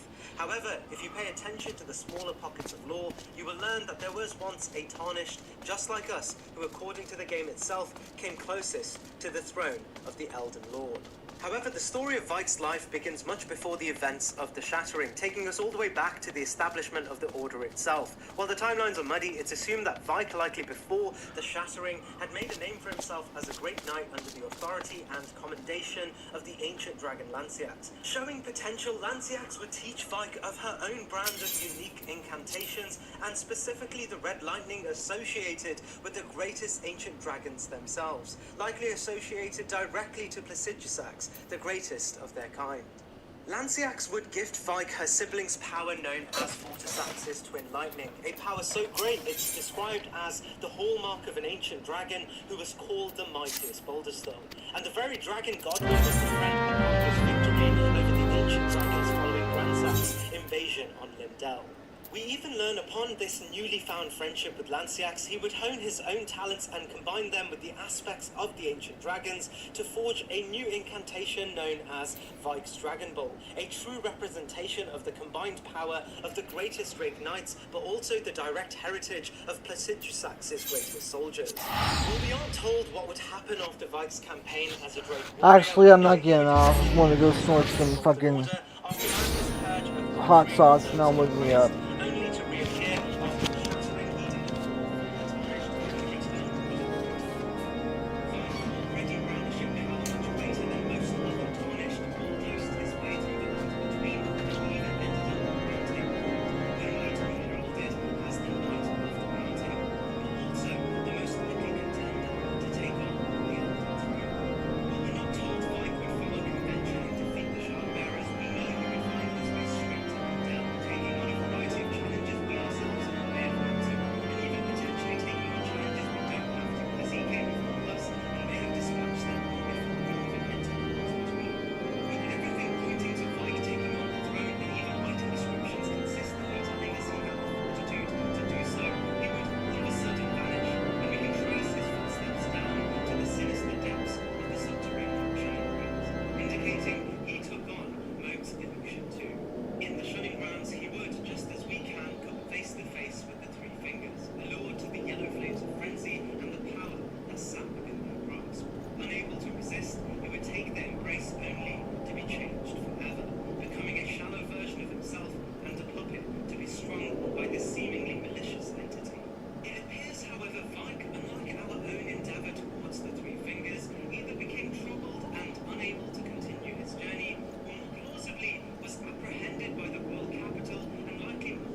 Most of them want to stay in our room when we leave here. Bye. Love you. Force from an outer god. It's in this that Deathrite Birds, while not the outer god itself or its direct envoy, is representative of this direct show of force, placing them here under this.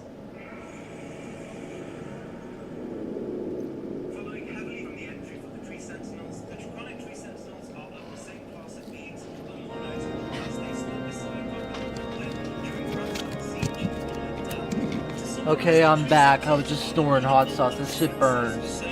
But I have to do it if I want to stay awake.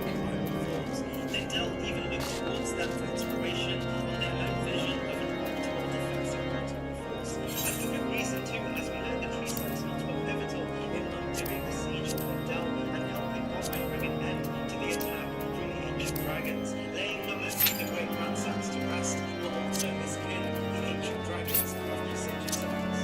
However, we also learned that Draconic Tree Sentinels likely saw the attack from the ancient dragons as a stark reminder that they weren't perfect, even if they claimed themselves to be the battlefields of the future. Understanding the conflict was a important way that told the description of the armor that they had an epiphany. The armor describes the epiphany as the only way to protect the entry was to become dragons themselves. And with a litany of corpses of ancient dragons hewn across the Dell, they would take their bodies and specifically the scales we know as integral to the reinforcement of weaponry and armor, and placed it on their own armor to create a malformed representation of the dragons closest to the Dell. It's also theorized that the corpses of the dragons were not only used as reinforcing materials, but also utilized for the very landing of the ancient dragons utilized. In fact, the description of the dragon ripcord tells us the color is wreathed with lightning. It wouldn't be a stretch to also assume that the Draconic Tree Sentinels had access to a variety of rare parts associated with the ancient dragons, and further built their reputation as draconic by indulging in dragon union. This, of course, being represented by their own ability to weapons utilized for lightning and not only counter with one. We only know of two living Draconic Tree Sentinels. From this, we can assume it's these two Draconic Tree Sentinels that stood side by side with Godwyn during the final bell and the eventual victory over the ancient dragons amongst the corpses of their own fallen comrades. Elevating them as more than just Tree Sentinels who survived and emboldened themselves with blue, but as Tree Sentinels who fought to live and successfully earned the right to call this world over. And it's not surprising that these two that remain so close to the itself, on the positions just outside of Malekith's arena, are also the front gates of Lindell. From the description of the Draconic Tree Sentinels' weapons, we know that their power made ordinary modern dragons seem outright feeble, but to include their achievements as having slain Ask from Century, what variety actually of legendary ancient dragons during nice. Lindell's siege, They places observe them four far players beyond to even the hear ancient one dragons, males, man, two alpha, especially four in male, their one female. contemporary enriched That's form. it's them asking Until if you're Godwyn in the pepper. greatest of all of Yep. Marika's offspring, so great Skim the rolls throne was you laid may up also just for to him, hear and about his it more death recently. triggered So Marika's choice to shatter her so-called that's immortal it. kingdom. While we don't get details on how exactly his power represented itself, we are explicitly told of one historic achievement amongst all else, Lindell's defense against the ancient dragons. And while the stories often position Godwyn as the sole reason for his What did you victory, say? Broke down left a mass sprawling there.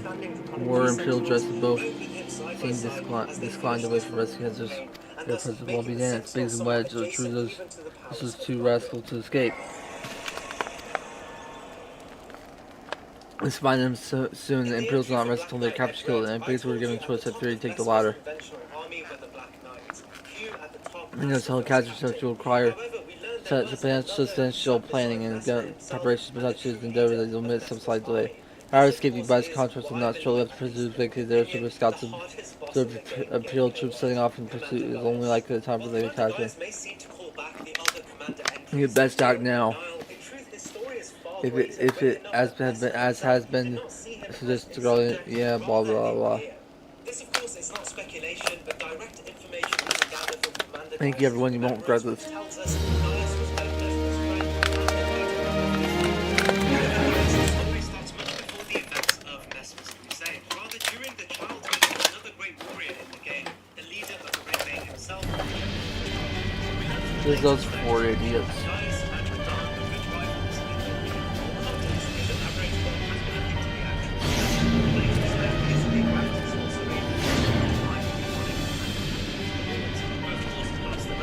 spells to the local population.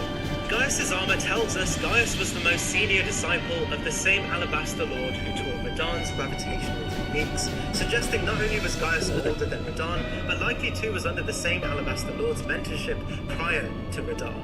During this period, Gaius and Radahn all sourced their knowledge of gravitational spells from the same Alabaster Lord, and thus their power would be similarly adjacent to each other. Well, we'll learn more about Radahn's preparations are almost complete, my lord. There's the culmination of how long years of painstaking work. With all our souls using hand in it with the embers, vision becomes reality. After the power of purge lands of the false god, we shall give the ignorant children road to the security and stability. It's so desperately craving which to silently or have some help to the field to survive. As you say, my lord, rest assured engineers will not rest until the weapons fully armed and operational. Competition being the key word, suggesting Gaius was able to stand tall against even Radahn through their I just had a hot sauce in my hands. I gotta go wash my hands again. eventually separate the two classmates. This something is found once we beat Gaius and head to an unsuspecting shack where we come across a peculiarly placed enemy and an item that reveals all. Gaius is no demigod, nor even human, nor even graced by the Erdtree. He is an Albinoric, and his bore is not just a familiar, but an intrinsic part of his daily function and success as a warrior. It's actually in this revelation that helps us understand how exactly Gaius may have ended up in the Lands of Shadow, or more importantly, a peer to Messmer. While Messmer's story is for his respective entry, we know Messmer was tasked by his mother Marika to a lifetime of war in the Lands of Shadow, a duty she may have seen as a twofold solution to his otherness to grace based on his association to the Face Serpent. Gaius and Albinoric were also favourable to the Golden Order, much like his peer Radahn. They had felt an affinity towards Messmer's dedication to serving the Golden Order even in his inherently blasphemous form, and would join him in his campaign to serve the Golden Order in the Lands of Shadow.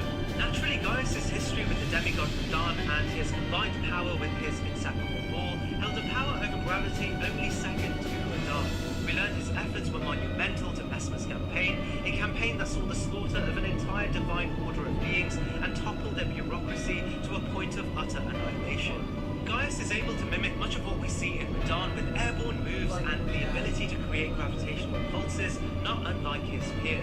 However, Gaius, unlike Radahn, doesn't hold any specifically great achievements of his own. There is no sequence of him holding back the stars, and his relative strength is spoken of only during their time as students. And while his association to Messmer's campaign, even his station suggests Gaius would be intrinsic to Messmer's success, but also maintenance of victory, is entirely overshadowed by Radahn Command the West and Prince Vilbrand. Gaius does, however, This is a little eclipse the tempting to power do of other for great Planet entities they do within not. Messmer's army, placing Gaius in a great but awkward position here on the list, bolstered mostly by his Ladies of Empire, yeah, adjacency forgive my. to the great lion, Radahn. Yes, my lord. As discussed in Vike's entry, Lanciax was one of the primary reasons Vike rose to the strength that allowed him to stand exceptional to other Tarnished, being outright described as the closest Tarnished to the Elden Throne itself. This, of course, is not entirely surprising because Lanciax's origins are not one major dragon. As we've mentioned in Sanasax's entry, alone stands tall and protects the demigods of our own time, likely taking the respective demigod position during the Sinusax's era as Elden Lord, a power since diminished after the Sinusax's god had left. But we also know Lanciax shares heritage with the dragons in the entire game. Well, I won't go into some of the delves to that. Again, what is it that we know here is that the dragons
herself, which would of course explain why Vesmer would burn the church down to begin with. It's worth noting here too that the Hornsen often held a closer relationship to the fauna of the world, as they too were born with the wild aspects of the crucible, and thus they saw nature in its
as to the god of Rot's comparative power to others, but it's clear it stands almost neck and neck with the devastating power associated to even the ever-shunned Prince of Flames. Scott of Rot is the most prominent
regular Black Knife Assassins, with the idea I don't have to repeat myself for both entries, as their details are very similar across the board. The Black Knife Assassins were a pact of human women consistently referred to as Marion's peers. The details we learned from the show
It tells us a bone fragment touched by mold of the Shadow Tree, suggesting at one stage it shared a golden hue to its golden border alternative, but more likely was once one with the Earth Tree. This is further reinforced by the Land of Shadows incantation, which tells us channels the force of the Shadow Tree's power and its gold is accompanied by shadow, but also the Shadow Tree fragments telling us they contain within them golden brilliance. We know the Earth Tree in its current form was born from the primordial crucible, a relative singularity that hosted the primordial essence of all living things, including the flora of the world. We also know at one point Marika, during her first reign, with Godfrey as consort, actually channeled the power of the primordial crucible in their first campaign to unify the Black Tree, and even bring wars against the Valjon and other opposing factions. It would only be the era of the Golden Order that would expunge all elements of the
saw as worthy of divinity, and placing all the more wilder aspects to literally wilt in the shadows.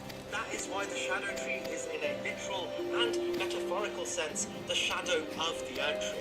It's both the shadow of its former unified state, but also in the shadow of its brilliance, left to wither just as we see of smaller trees in our own world dying after losing evolutionary competitions with greater trees and losing access to the sun. In a similar metaphor, the shadow tree's representation, the shadow tree avatar, is a well-taught sunflower with a darkened hue and clearly far past its expiration date. We learn from the shadow sunflower blossom that the monstrous shadow sunflower is a manifestation of the shadow tree and what remains of its holiness, indicating within the tree is the power of the crucible, unfortunately held down by the power of the great golden Erd Tree. There is a major clue that indicates how the shadow tree is still able to retain its power despite its oppressive conditions. The clues actually lay in the remembrances we get during the DLC. Every remembrance in the DLC tells us hewn into the shadow tree, a stark departure from the text in the main game telling us hewn into the Erd Tree. This gives us a clue as to how the shadow tree has recovered the golden elements of the Erd Tree, but also clues as to how it survives as an antithetical spirit to the great Erd Tree, and how Miquella's great rune is found within it. Unlike the lands between, everything that dies in the lands of shadow is not absorbed by the Erd Tree, nor left in a graceless cycle of rebirth. I've given you nothing to practice, you burn will be all dismissed. Yes, my lord. Once powered life itself, the remnants of the What? crucible, the shadow tree.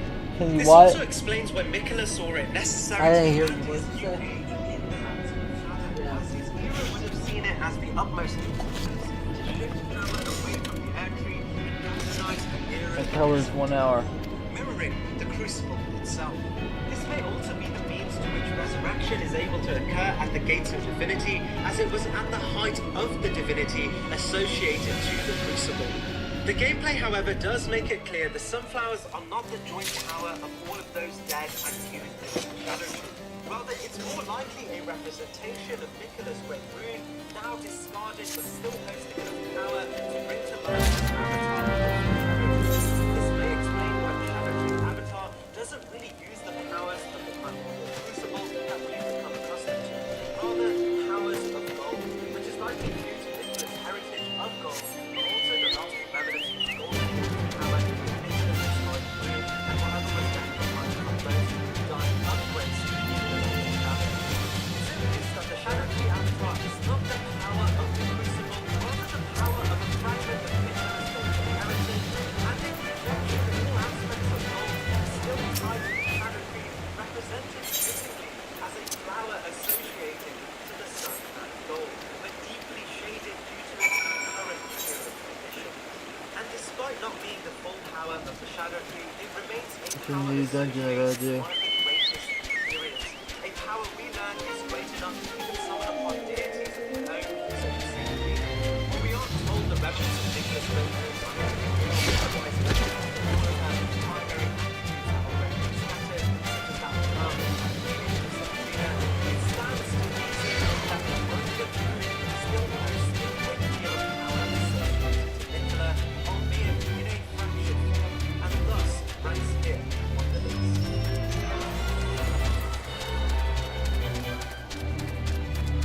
Rarely in Elden Ring I've done it, Worm Valley. culture, especially contemporary times, that is the path of the Golden Order, aligned to it, or closely related to the struggle related to that. In the same sense, whenever we see Favorite person of war there, she sees and they see the opportunity fleeing the bells. Was forced to get all the angels who are deployed from search for you see the northern alert for some return on my post. I had someone had been there in my absence, so they were at the door to no avail. Decided to go elsewhere at all. I met two sets of footprints, one large and one tall. You search there and may have you'll be able to follow the churches there on earth. far away from the influence of the Erd Tree and the creation of the Golden Order through God. There's the footprints. Instead, it shows us a non-hegemonic telling of the world through the eyes of the shamanic people of the ancestral traditions. While we aren't told how or when the ancestral tribes came to be, we know a few of the ancestral tribesmen can be found in the overworld, often surrounded by ruins, suggesting upon the era of the Crucible ending, they were forced underground and far away from were antithetical to the fundamentalism at the heart of the New Golden Order.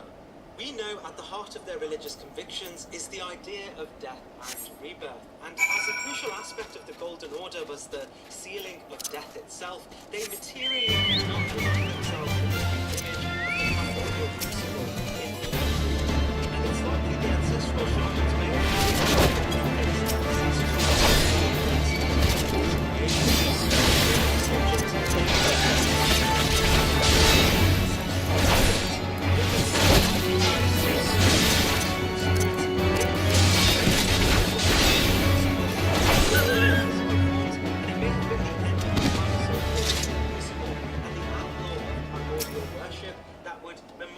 them in antiquity.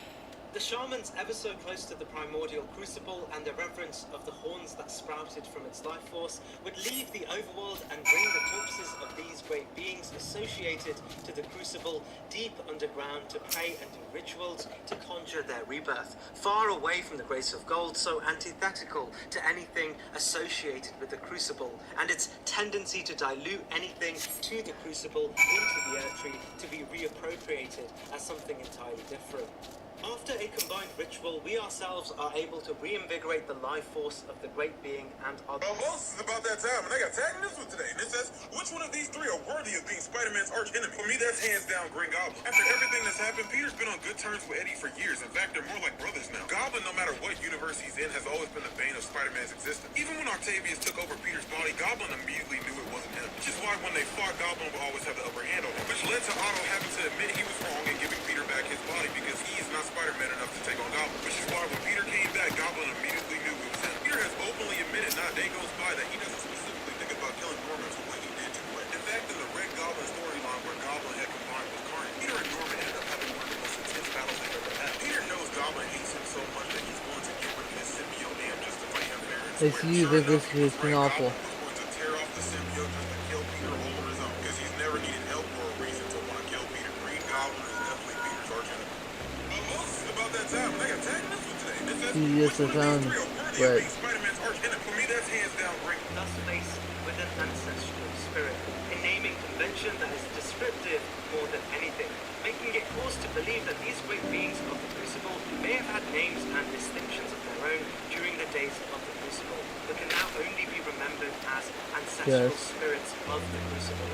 A lot of the shamanic power from the ancestral tribes is associated directly to these ancestral spirits.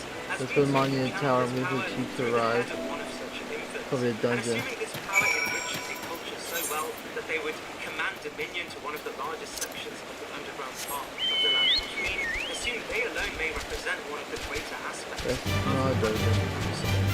We know these areas are often filled with wild fauna, and assuming the primordial Crucible is responsible for all living beings, the ancestral spirits may be the concept of Mother Nature herself and the progenitor to all fauna in the game, especially those associated to fur and horns, as represented by their followers, but potentially even our own Torrent, who leaps in the exact same way as the regal ancestral spirit. Another indication for this is found in the DLC and the Abyss of Woods. We learn the Frenzied Flame was the only power strong enough to eradicate spirits. We are told from the description of the surging Frenzied Flame that spirits are eternal, and yet Frenzied Flame melts them away regardless. No wonder the horn set forbid its use, drawing again the parallels between the ancestral spirits to Torrent, but also Hornset civilization and the primordial crucible to the ancestral spirits. There is a saying about Mother Nature that resonates the most for me here. Real-life author Rachel Thompson once said that man is a part of nature, and a part of nature is a part of nature. And I believe the ancestral spirit, but more so the regal ancestral spirit, is evidence that the power of nature persists regardless of human intervention, even in those such as Marika, who of course is looking to abandon and change it in her own image, only to have it reappear as horns in her own bloodline and return. It's no surprise that FromSoft gives us an entire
persistent to be dulled and therefore willfully kept a single fire giant alive, with the intention this fire giant would not leave its post and inadvertently protect the fell god's flame from the hands of others who sought to possess it. While the protection of this flame was not only left in the hands of the fire giant, as the Golden Order would construct the fire monks and prelates to remove the flame too, it wouldn't be a surprise that even amongst the fire giants, the one left alive was the one the Golden Order knew would be the most capable. Find out thanks to the campaign. The things that they still all on the coast of Guardians and Healed. Suggesting the last fire giant was not just a fire giant, but one of the most capable of the race. We know the race of fire giants in general were an incredibly powerful set of beings, and even fended off against a variety of threats, including Zamorians and dragons, only to be finally toppled once Godfrey, the best the Golden Order had to offer, led a campaign against them. Not at all what level of losses Godfrey and company faced at the hands of the fire giants, we know it was substantial enough that the Golden Order, even on victory, stationed a variety of groups around the mountains to maintain the suppression of the fell god. There is no other eldritch influence in the game that is fearfully spoken about this much by the Golden Order, and subsequently no other threat that required the preventative measures used against the fell god. Bringing us all the way back to this entry of the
responsible for the destruction of Lindell's walls, an act never replicated ever again, even during the Shattered Wars. We aren't told specifically of the events of this great war, only that Godwin and his army would best the ancient dragons in battle, so hefty that Lindell saw it as of utmost importance to salvage from the war the aspects of the ancient dragons in a bid to enrich their own strength and build Lindell greater than ever before, so no other assault would carry the death toll presented during this period. We are told Godwin himself would be responsible for the death of Grandsax, and unsurprisingly beside Grandsax was Fortisax, ready to avenge their great commander. A battle ensued that was so great Godwin, even in victory, could not get himself to destroy Grandsax, while the saw within him the power of his own council, and liking his counsel, an age of his own once he had succeeded in America.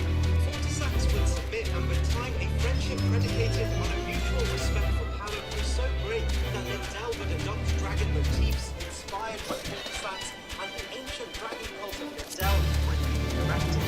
Even the great tree sentinels would look to Fortisax for an enrichment of power, and of course the Death Knights too, rebranding themselves as not just guardians of Godwin, but images of Fortisax standing beside Godwin. Fortisax's power during the siege on Lindell is never understated, and it's clear I always take back the other line, which will be in his sibling, he hosted a power so great Don't you come he's find the out, only ancient dragon to possess the ability to summon twin red lightnings, a hallmark described only in his voice, and distinctly named as a key component to the varying success of the dragons during the Crusade. However, it would be the events of the Night of the Black Knives that would change Fortisax forever, as his master Godwin would be served a fate worse than death. Now let him kill them all. Spirit alone. His body Like decayed your and ass beat. Fortisax never left Godwin's side. As he fought on,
followed her elder sister as she discovered the power of the moon against the night sky.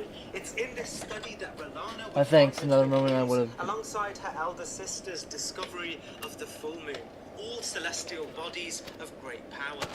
Rolana would follow her sister as she formalized the art Then too long for my since so before. and take residence in her royal house as both a royal member and eventually to a formalizing her as potentially the first of the Carrion Knights, developing an incredible affinity with traditional armaments, but also an enrichment of those armaments with magic. It's in this that Rolana may be responsible for the specific militarization of Carrion sorcery as they all carry motifs of traditional weaponry. However, unlike her sister, something would draw her out of the learning, and it's assumed this something may have been due to sorcerer. She could realize her own twin moons further with him. This, of course, was Count Ymir. Leaving the mainland, she would be taught under Ymir, but we're not told exactly how long she did study with him. What we do know for certain is that Ymir was profoundly intelligent and adept in the sorcery tradition. Unsurprisingly, he would become so great that he would disavow moon sorcery as far too simple and would therefore seek to reach even greater heights, which of course is the search of power beyond the stars and the perceivable universe. As a student of Ymir and having likely developed a great understanding of the twin moons with him under his mentorship, eventually she would too become dissuaded with the search for meaning purely in the moons. But rather than accompany her master in the search for meaning within the universe, she found a much more personal cause in Mesmer. And with clear familial fondness for red-headed men of royal lineage, she found a true use of her moonlit sorceries under Mesmer. Building a close relationship with him, she would be taught in the way of his flame, something she likely grasped really quickly due to her existing intelligence, pre-existing background in research, and keen ability to fight and learn. It wouldn't be long that she would rise the ranks of Mesmer's forces. Her standing as likely the greatest Carrion Knight would place her second to none in Mesmer's army, and her eventual mastery over Mesmer's flame made her a spitting reflection of himself, golden further by the heights associated with the Carrion Knight tradition and the mastery of the moons, otherwise likely the single most ambitious sorcerer in the entire game. This, of course, being it wouldn't be long until she would claim a role not dissimilar to what Melania was for Nicola, and assume the position as Mesmer's own blade, a reflection of his power and the stories of a time where the Carrion royal family stood side by side with the Golden Order. Rolana combines the power of Carrion sovereignty, which of course is the same power that repelled Radagon and the Golden Order itself, but also the overwhelming knowledge attained by Ymir during his time as a moon-based researcher, and finally the power of Mesmer's own flame, a genocidal strength so powerful it brought down the previously hegemonic powers of the Lands of Shadow, to ultimately form herself as an adjacent peer to the power of demigods and testament to the bloodline that founded the Carrion royal family. Here's you for you. Estelle will remain a confusing entry here, as the naming convention would assume Estelle is the name of the being. But as we can meet two Estelles with near identical features, it may be more realistic that Estelle is the name of the type of being it is, which, as discussed, is a fully metamorphosized falling star beast. While I will be ranking both Estelles together on this list, as they mirror each other in almost perfect unison, there is one great distinction for a certain Estelle that evidences its power as one of the greatest in the entire game. This, of course, is Estelle, natural born of the Void, and likely the culprit to who is responsible for having leveled the entirety of the deep depths and shrouded their sky in darkness. It's for this reason I will rank this list on Estelle the natural born's power, with the caveat that Estelle's stars of darkness may have harbored the same strength, but did not go on to act in a way that demonstrated this strength. Our first clue to the sheer power of Estelle is through the description of the Eternal Darkness spell. Here we learn that it manifested a power that once was responsible for destroying the entirety of an eternal city. Hurrah! This may seem initially quite confusing, as all eternal cities we've thus encountered are private civilizations, the depths and the base of the the Erd Tree, we can find our first major clue. There is a site of grace here called the Nameless Eternal City, and as we look up from the deeper depths, the picture begins to form. This place is blisteringly dark, and the Eternal Darkness spell clearly originated here, and it manifests the power of whatever entity caused ruin to this specific land. It's later in the game that we are eventually given our direct culprit. Deep underground lays a cosmic horror, holding close the secret of the Nameless City's destruction. This, of course, being Estelle, natural born of the Void. Utilizing projections of the Void and meteorites described in the game as a manifestation of the power with which Estelle leveled the Eternal City, we are now facing a threat parallel to even demigods, with achievements that even dwarf some of the members of the royal family. We even know this Eternal City was no ordinary area in the game either, as it sat close to the very base of the Erd Tree, a place likely held sacred to the Golden Order, and even the place where the Golden Order felt suitable to bury the greatest member of its lineage, this of course being Godwyn. While timelines are not entirely clear as to when Estelle would wreak havoc on the Nameless Eternal City, we know it likely happened prior to the events of Godwyn's half-death at the hands of the Black Knives, as it's clear Radahn's own campaign to hold back the stars may be related to the tragedy of the Nameless Eternal City, and it's unsurprising it's Radahn's death that actually opens the way to the area in question. We also know that the Deeproot Depths may be the single most sacred area of the Erd Tree. In this very space is where we can find the Elden Star's incantation, which is described as the most ancient incantation of the Erd Tree, further qualifying the grounds as monumentally important to the Golden Order, and likely the base of which the primordial crucible itself sprouted the Erd Tree, as evidenced by Siloria, the Tree Crucible's presence here. I mention all of this as it alludes to the motivations of Estelle and those born of the stars as in adversity with the Golden Order, but also the sheer gravity of Estelle's actions in desecrating this holy ground so deeply, while literally stealing its atmosphere through the use of the Void, a power that would be so potent even its manifestation in sorcery would be outright forbidden. And as we walk into a battle with Estelle surrounded by the stars of the Nameless Eternal Cities, we are reminded of its achievements as one of the most successful threats against the Golden Order. We're never told exactly who or what Estelle defeated in destroying the Nameless Eternal City, but what we do know for certain is that Estelle, as a race of beings, were the single greatest natural encapsulations of the power of gravity as a force, likely only eclipsed by Radahn. We also know Estelle, despite desecrating the Nameless Eternal City, is still present on Earth and never truly continued to pose a threat to the Golden Order. They did, however, instill the fear of the stars into the Golden Order, as symbolized by Radahn's actions in holding back the stars. We learn the real reason for this may be related to the fact that they may not be an entirely intelligent being, but rather more like an animal of the abyss, desperately trying to steer close to the southern sky by stealing the atmosphere of areas such as the Eternal City and reproducing that atmosphere in their own respective depths. However, animalistic or not, Estelle remains the purest symbolization of the power of the Void, and while sorcerers look to reproduce the power of the Void through elaborate means of catalyzing its essence, Estelle in many ways is that very essence.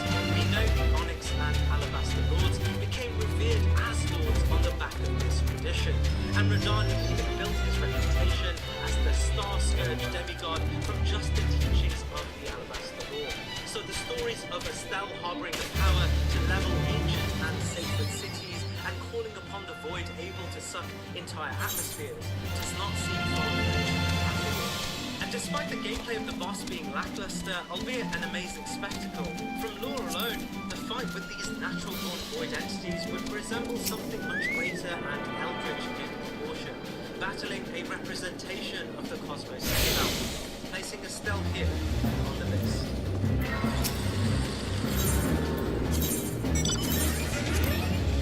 At the pinnacle of all ancient dragons is the Lord who once ruled the prehistoric era of the entire story. Overfocus in one. Dragons are intentionally vague, as time and time again this era is labeled That's our living Rebel's soul. Therefore, all written text or narrative around the dragons is coated in speculation. These are the defense being held in past centuries. You want us to enemy dispersion, but that might be difficult. Also, now highly related with armed trolls seen about the turning around the wall. We don't need to fight because we don't have the walls in the Guns for life, sometimes you can't know deal, even though you know you must activate yourself. Yes, you go in, but old-fashioned situations. Or security society against several something. I'm a mind box in the front door. On the front door, Almost got myself in the field cruise march right in. For this will need a few says Imperial Cinematic Art and impeccable timing. The bold-hearted visions might work. Or that we are this appealing this serving the storage of opportunity to borrow the equipment, knowing the capacity when you expect you guys have was really continues in technology and sales. Determined to go ahead with the regular season garment. Cole's got personal, but Jinx Empire knows how to deal about cash percentage you have to go there they want to be today.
So we definitely throw them things we got over. Shift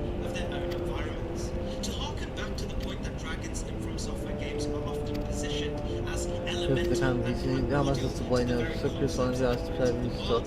Trying to tumble around like my head my word is thank you very much.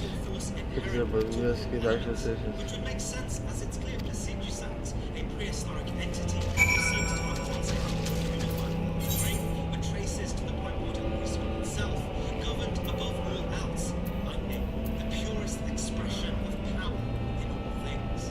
But it's clear the ability to weave lightning as this ancient power above all powers has severely diminished since his god's abandonment. Red lightning, while distinctly powerful, is often described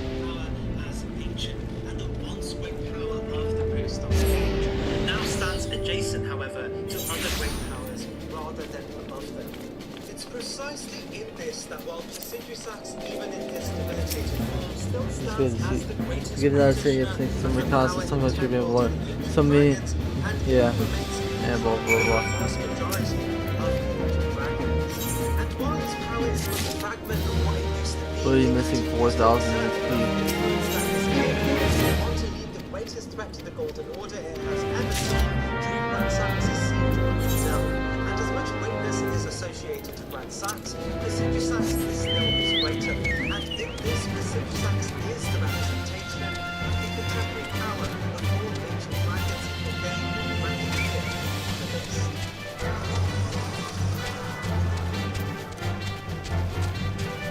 Radahn, child of Radagon and Renana's union, more than any other child born of this union, symbolized the era of unity between the moon and the Erdtree, between Liurnia and Lindell, and between Caria and the Golden Order. Radahn grew close to his mother's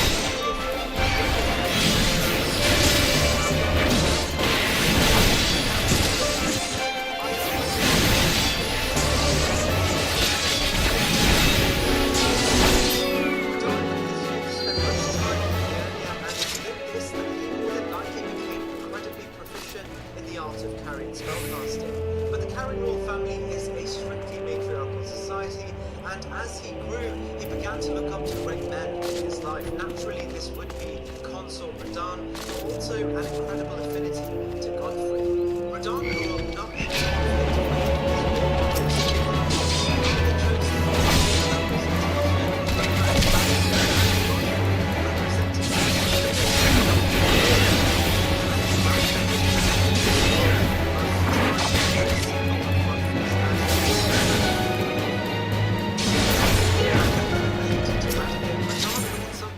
overcompensate to draw his parallel to Godfrey. Just as Godfrey had Siraj, Radahn built an affinity with a scrawny steed named Leonard. And while Leonard was no great lion, Radahn was adamant that they were to become battlefield compatriots, and thus looked to Celia to learn of a means to allow Leonard to face victory on the battlefield with him. In Celia, he would meet a certain Alabaster Lord already tutoring a great warrior Gaius. Radahn, with a pre-existing talent in spellcasting, looked to the Alabaster Lord as a teacher of gravitational sorcery.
As a great kingdom of the era, it would be the shattering that would truly give Radahn a chance to prove himself as an heir to both Radagon and the great Godfrey. After the events of the shattering and Marika's distribution, He won. demigods associated deeply with their acquisition of these great runes. Discounting the absolute tyranny of Praetor Reinhard, in the main narrative of the game, we are told during these wars, 2 demigods stepped up to the battlefield more than anyone else. Of course, this was Radahn and Melania. While we aren't told exactly how many victories and the gravity of their individual victories, we are told Melania and Radahn regained the upper hand, and the respective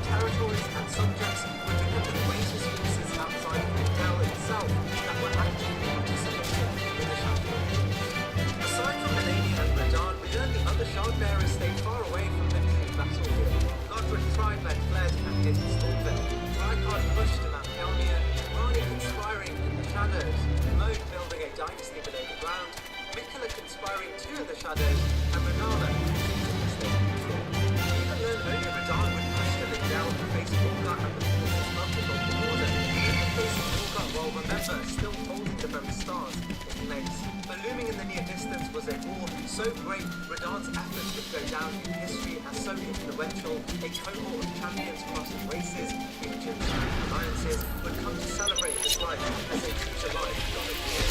This, of course, was the great war between Melania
region, but curiously Radahn survives, and it's Melania who is at the verge of death.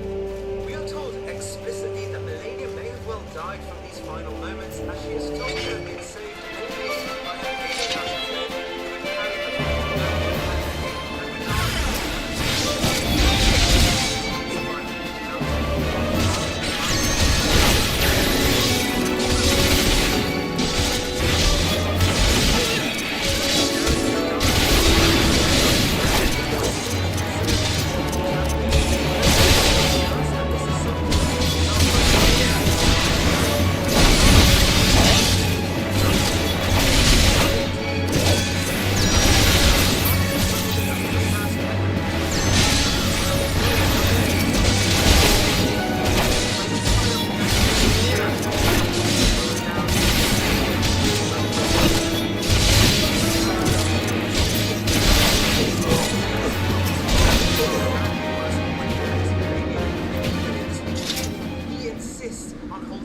the stars to protect Celia.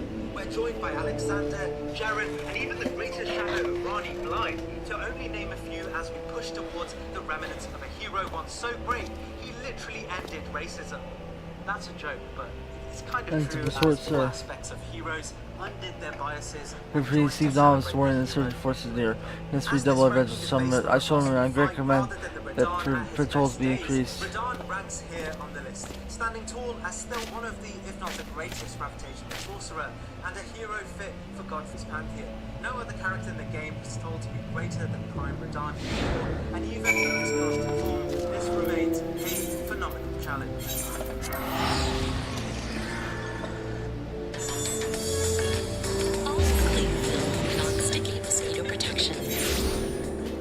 Welcome to the XL world of Shackalicious Gummies. Bigger, more fun, and definitely more happy. Mesmer's heritage is potentially the most contentious part of the DLC's lore. Kitehel's made a great video detailing the rules surrounding Mesmer's heritage, underlying the potential that Radagon may have been an entity of his own before Marika's ascension, and would sire both Melina and Mesmer with the Glowlight Queen rather than Marika. Marika would adopt the two children after undermining the Glowlight Queen, which explains why Mesmer is often touted as an elder sibling, and also explains the timeline around the campaign against the Hornset and the Land of Shadows. Another key indicator is, of course, the serpents. There is a treasure trove of clues pointing out that the serpents in the game, the great beings of almost godlike attributes, were either allied with the Glowlight Queen, direct subjects, or even the same race as the Glowlight Queen itself. We know that after the children, the Godskins, but especially the nobles, carry snake-like motifs. The noble Eagle comes to mind. But we also know the weight-devouring serpent of Reichart's domain aptly tasked itself with the very consumption of gods, much in line with the Glowlight Queen's God-slaying agenda. I'm, however, more inclined with the less imposing theories that draw on the philosophy that marriage is a living contradiction of all of the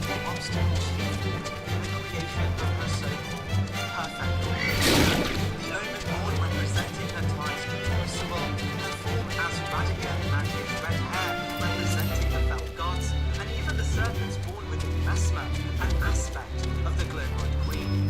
Well, like I said, I fall into the latter description of Mesmer's heritage. I think it's important to point out what Pytel's mentioned in her video because it tells us that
unsurprising as its clear fire was destined to mark their graves.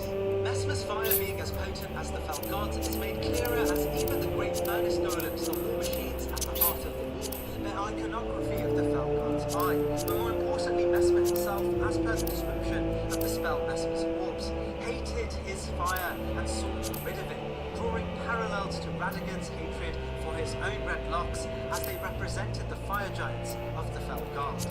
We even learn the naming conventions of all Firemonk spells end in O Flame, and the serpent flail associated to Mesmer's campaign bearing a weaponar named Flare O Serpent, a distinctly similar connection, but the most important similarity between the power of Mesmer's flame and the fell god being their unique ability to burn the impenetrable thorns, a precondition for the end of both the main game and the DLC. Mesmer, however, was not just powerful in the irony of having a fire not unlike that of the fell gods. Within him too was an aspect of the Glowmite Queen. We are told of two great serpents in the game, the base serpent within Mesmer and the great devouring serpent. While I must admit most power is assumed towards the great serpent, we know the power of the base serpent was not to be understated either, as Marika herself, even in the shadows of the Erdtree, sought to keep Mesmer's base serpent sealed within him through an artificial aspect of grace, something he lets go of during the end of our own battle with him. It's clear the base serpent is inherent to the true power Marika saw in Mesmer, and the assurance he alone would be fit to reign tyranny over such a large and important section of Marika's rule. Defeating Mesmer is the only way to enter any dynasty, suggesting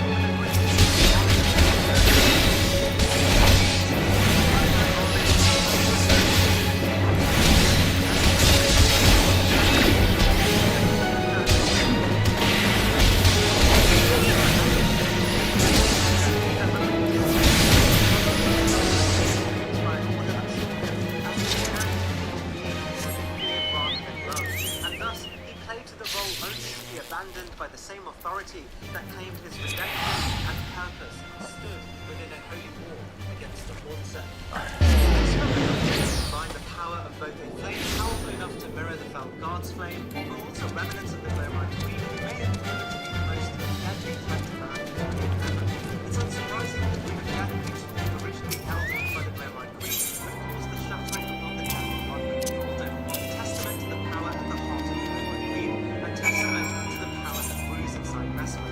Whether united or not, standing tall amongst his demigod kin, he ranks here in the list.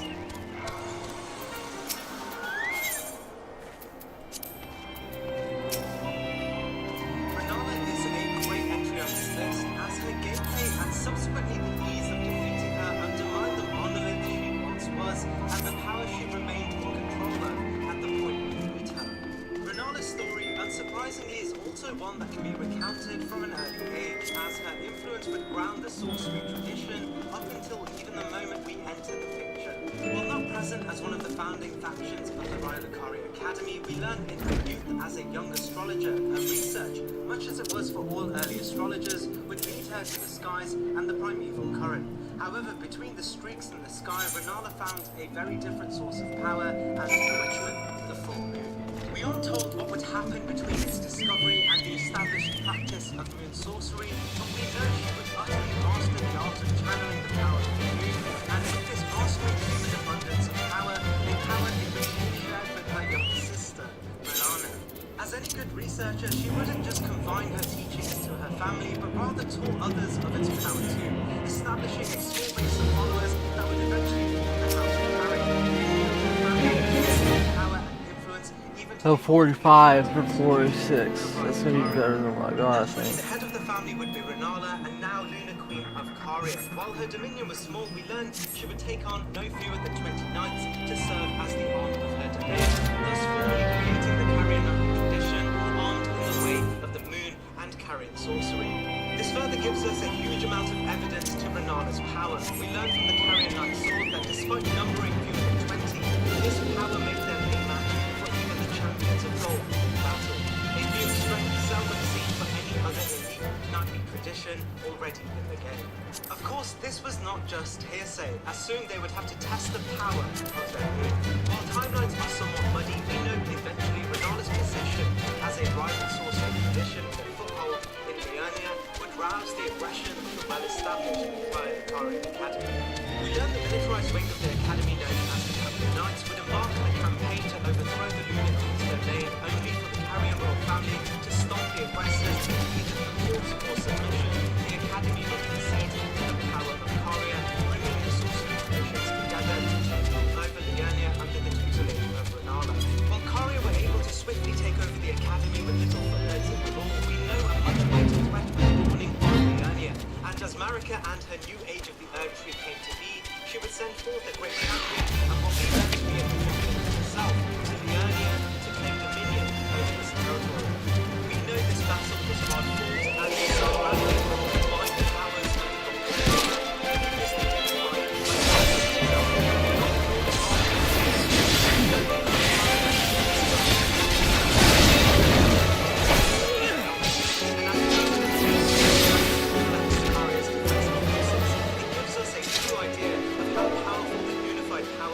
This and her forces were.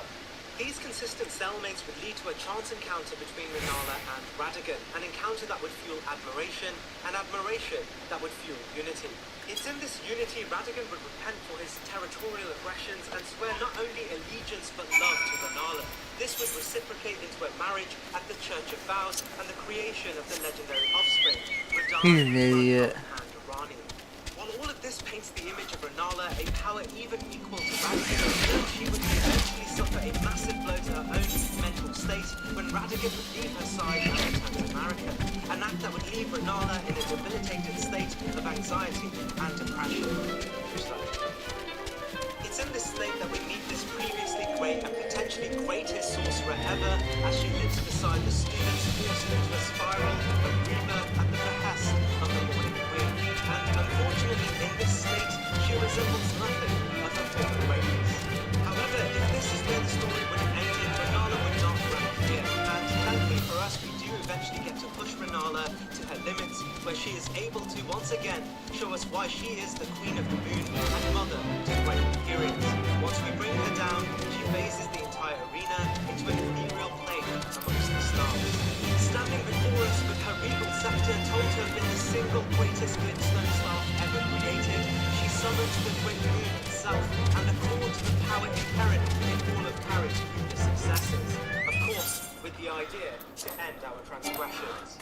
And it's in this that although we may not be facing Renala, Lunar Queen, and Champion who stood down even Radagon to a stalemate, we face Renala still representing the power of the full moon that once stood equal to even the great Erdtree, and summoning forth apparitions of her carrier knights, dragons, and trolls included.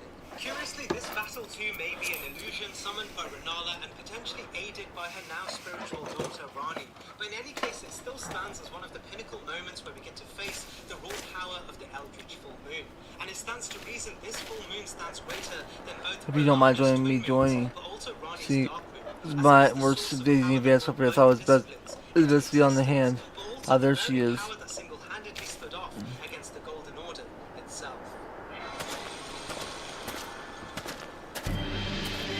Let's put towards the enemy. Sir, over there. Sending the Reaper. Let's make an example of these insertions. The Reaper ain't gonna do shit.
That's way too easy.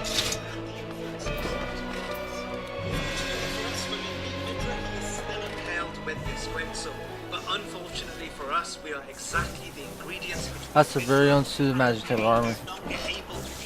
Not wishing to look at gift took mode and beak it does seem better. Works for the wearers. Rigs with your honest assessment. Well, there's this fact strength for the track of safety sharply sound. I like the way he's like the book. He sees the server mechanism major damage. Yeah, RES object has been seen that take a blast. It's a really faulty part. Whatever has been dealing when IRS soul sick, not one thing we can see. You got that wedge. Things cart, I heard that. That hall has been set up for you to use it. That's where we'll carry as repairs look first there, Eli. This is by all extensions the closest we get to facing off against the eldritch powers at the heart of an outer so great it didn't just stand in opposition of the outer gods, but in opposition to life itself. We do not know that the outer god does not equal the full presence of the outer god's activity, rather a beautiful projection of the outer god's will, and thus the physical Lord himself is important in the measurement of how powerful this projection of the outer god is. Therefore, while it is my assessment that puts the outer god at great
Building the market study self and shit.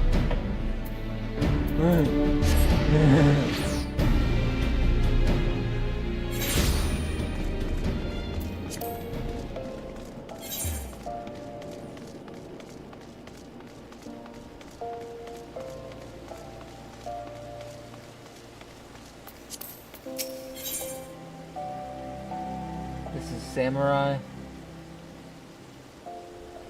A Yuji Katana? That's awesome. I want to play samurai, to be honest with you.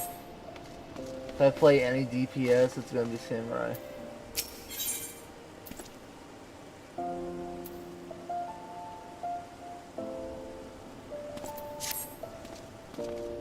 Where's my Dark Knight? I know it's over here somewhere.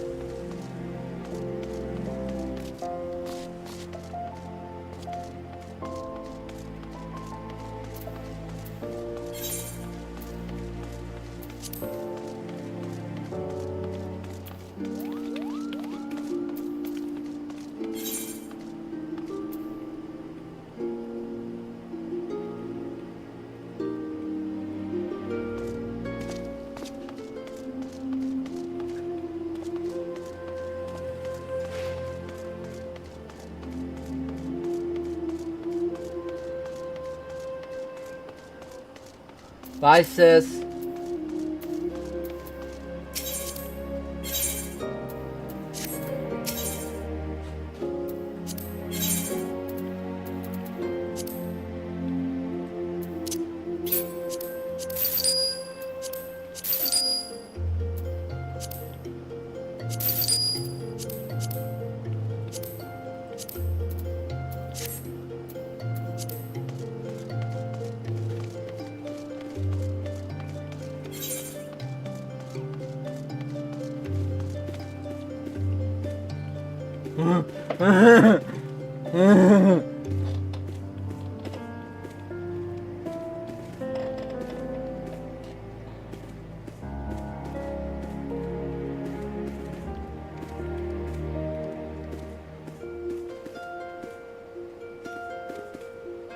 What?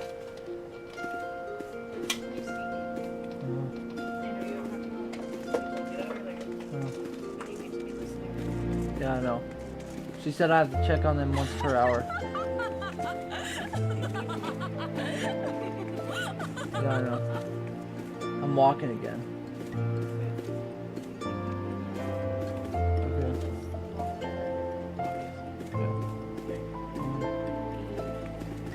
This is the short shorts. I was hot. Oh, it is kind of hot. Have you ever lugged around a pregnant belly? Close enough. I'm pretty fat. I have a whole human growing in me. Yeah, I know. I got a food baby. Yeah, mine's a real baby. How many toys can they have?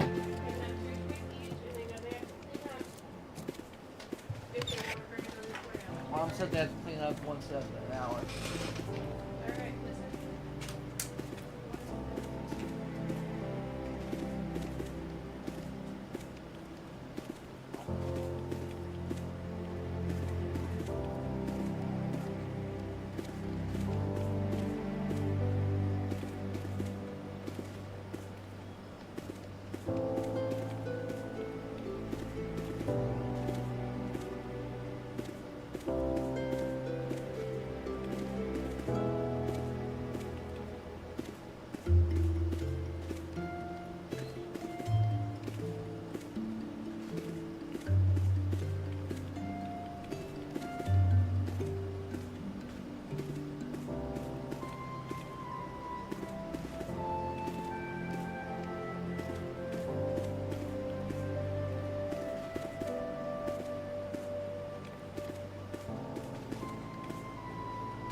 Paladin is like, since Paladin, I can't do anything more with Paladin at the moment. I might as well just start Samurai.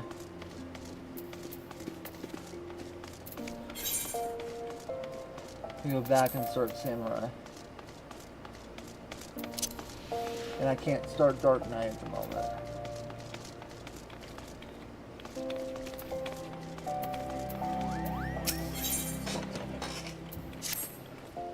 Balls, just when you think you've seen all the world's full.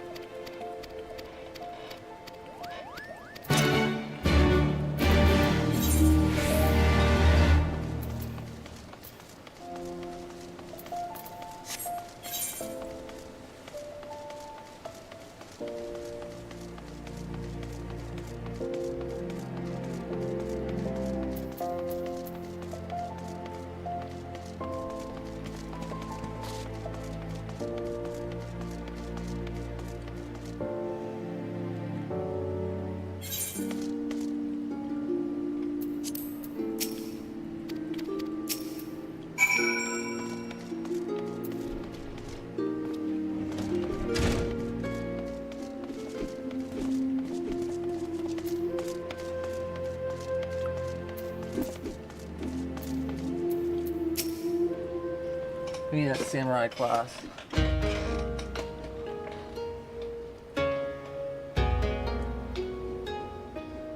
So we're unusual yet undoubtedly formidable. Dare I hope a worthy challengers come.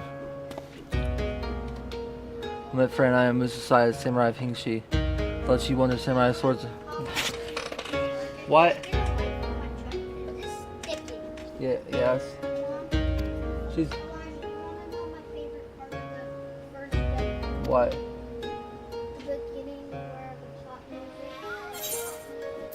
Uh-huh.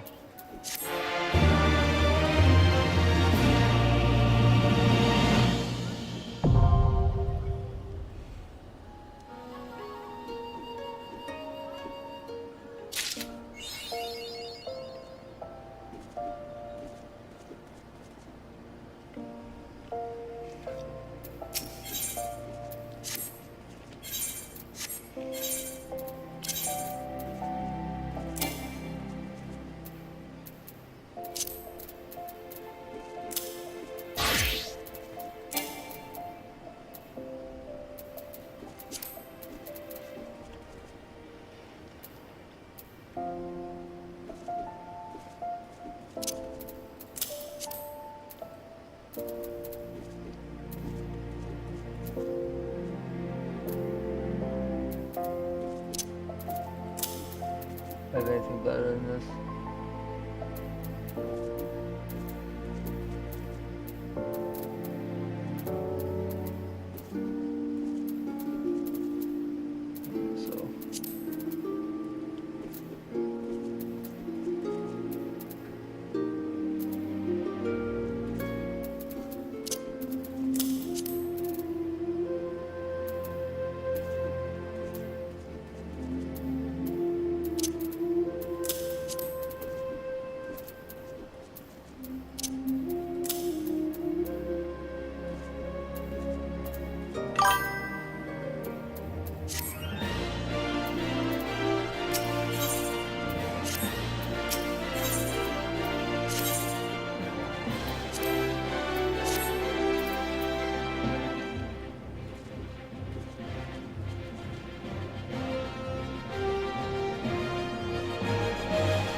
Let's take to the arena.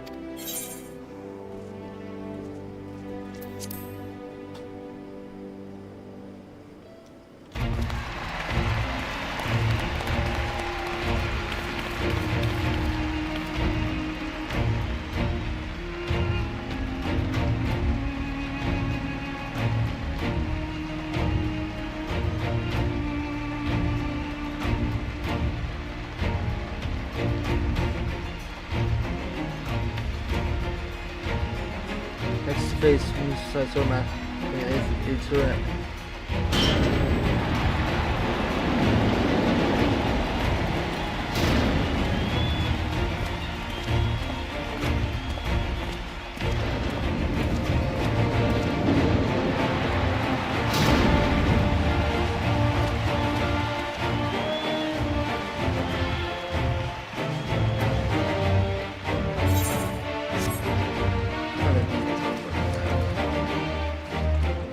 Hold it right there. No one gets to take down that old bastard set me. 3-year-old, the last thing, stirs the sands.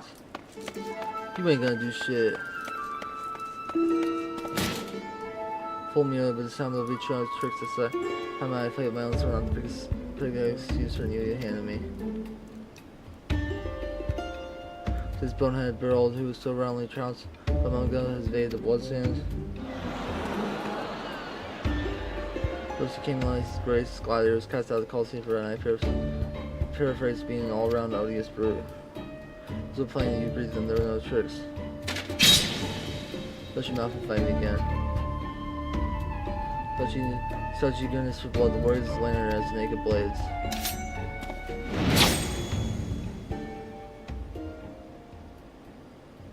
And his sword's broken.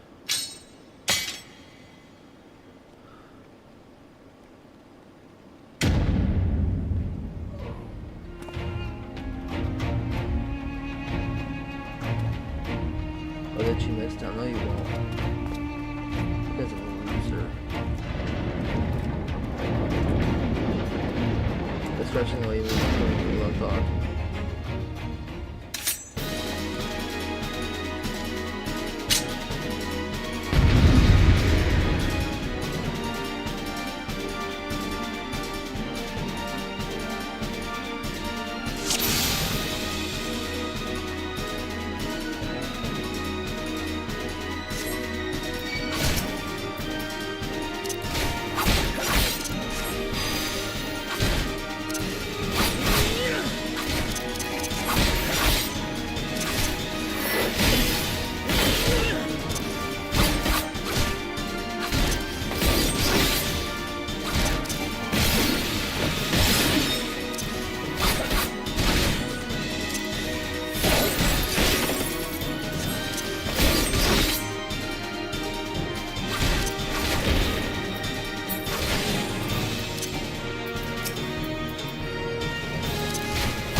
your victories is already down one. Down to half health.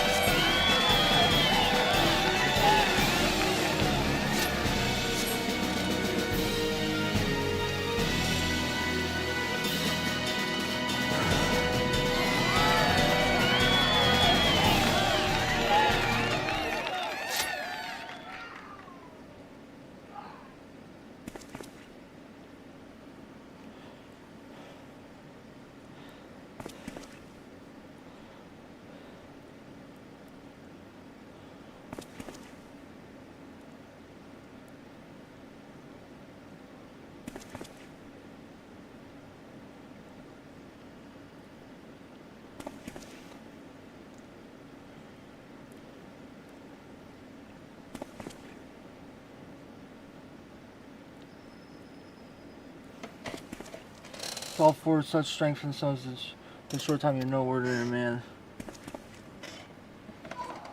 Promise that shall bestow upon you the rarest of hidden treasure training in the way of samurai.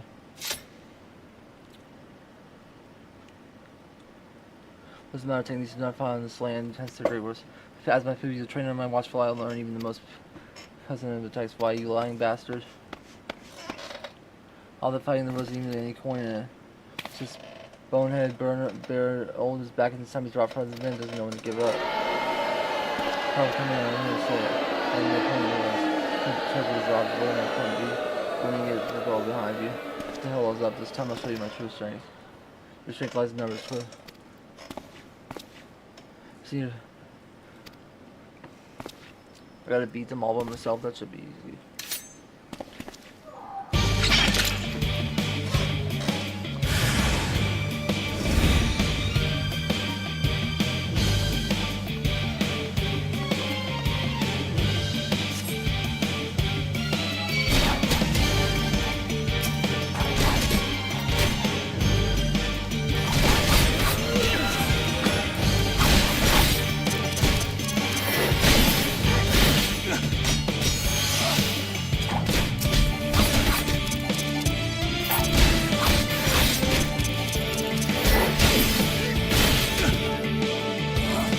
What?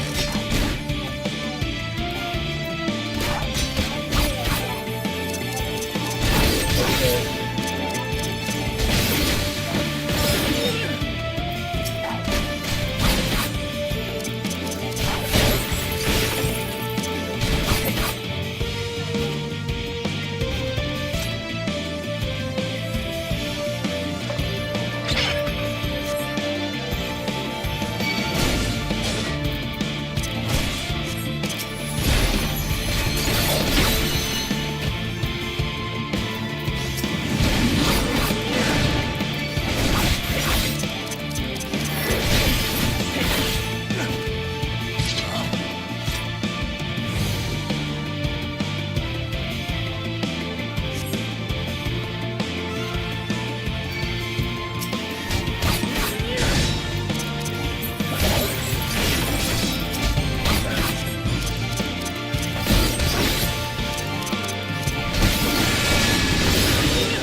Okay, that'll be all for the Final Fantasy 14 till tomorrow.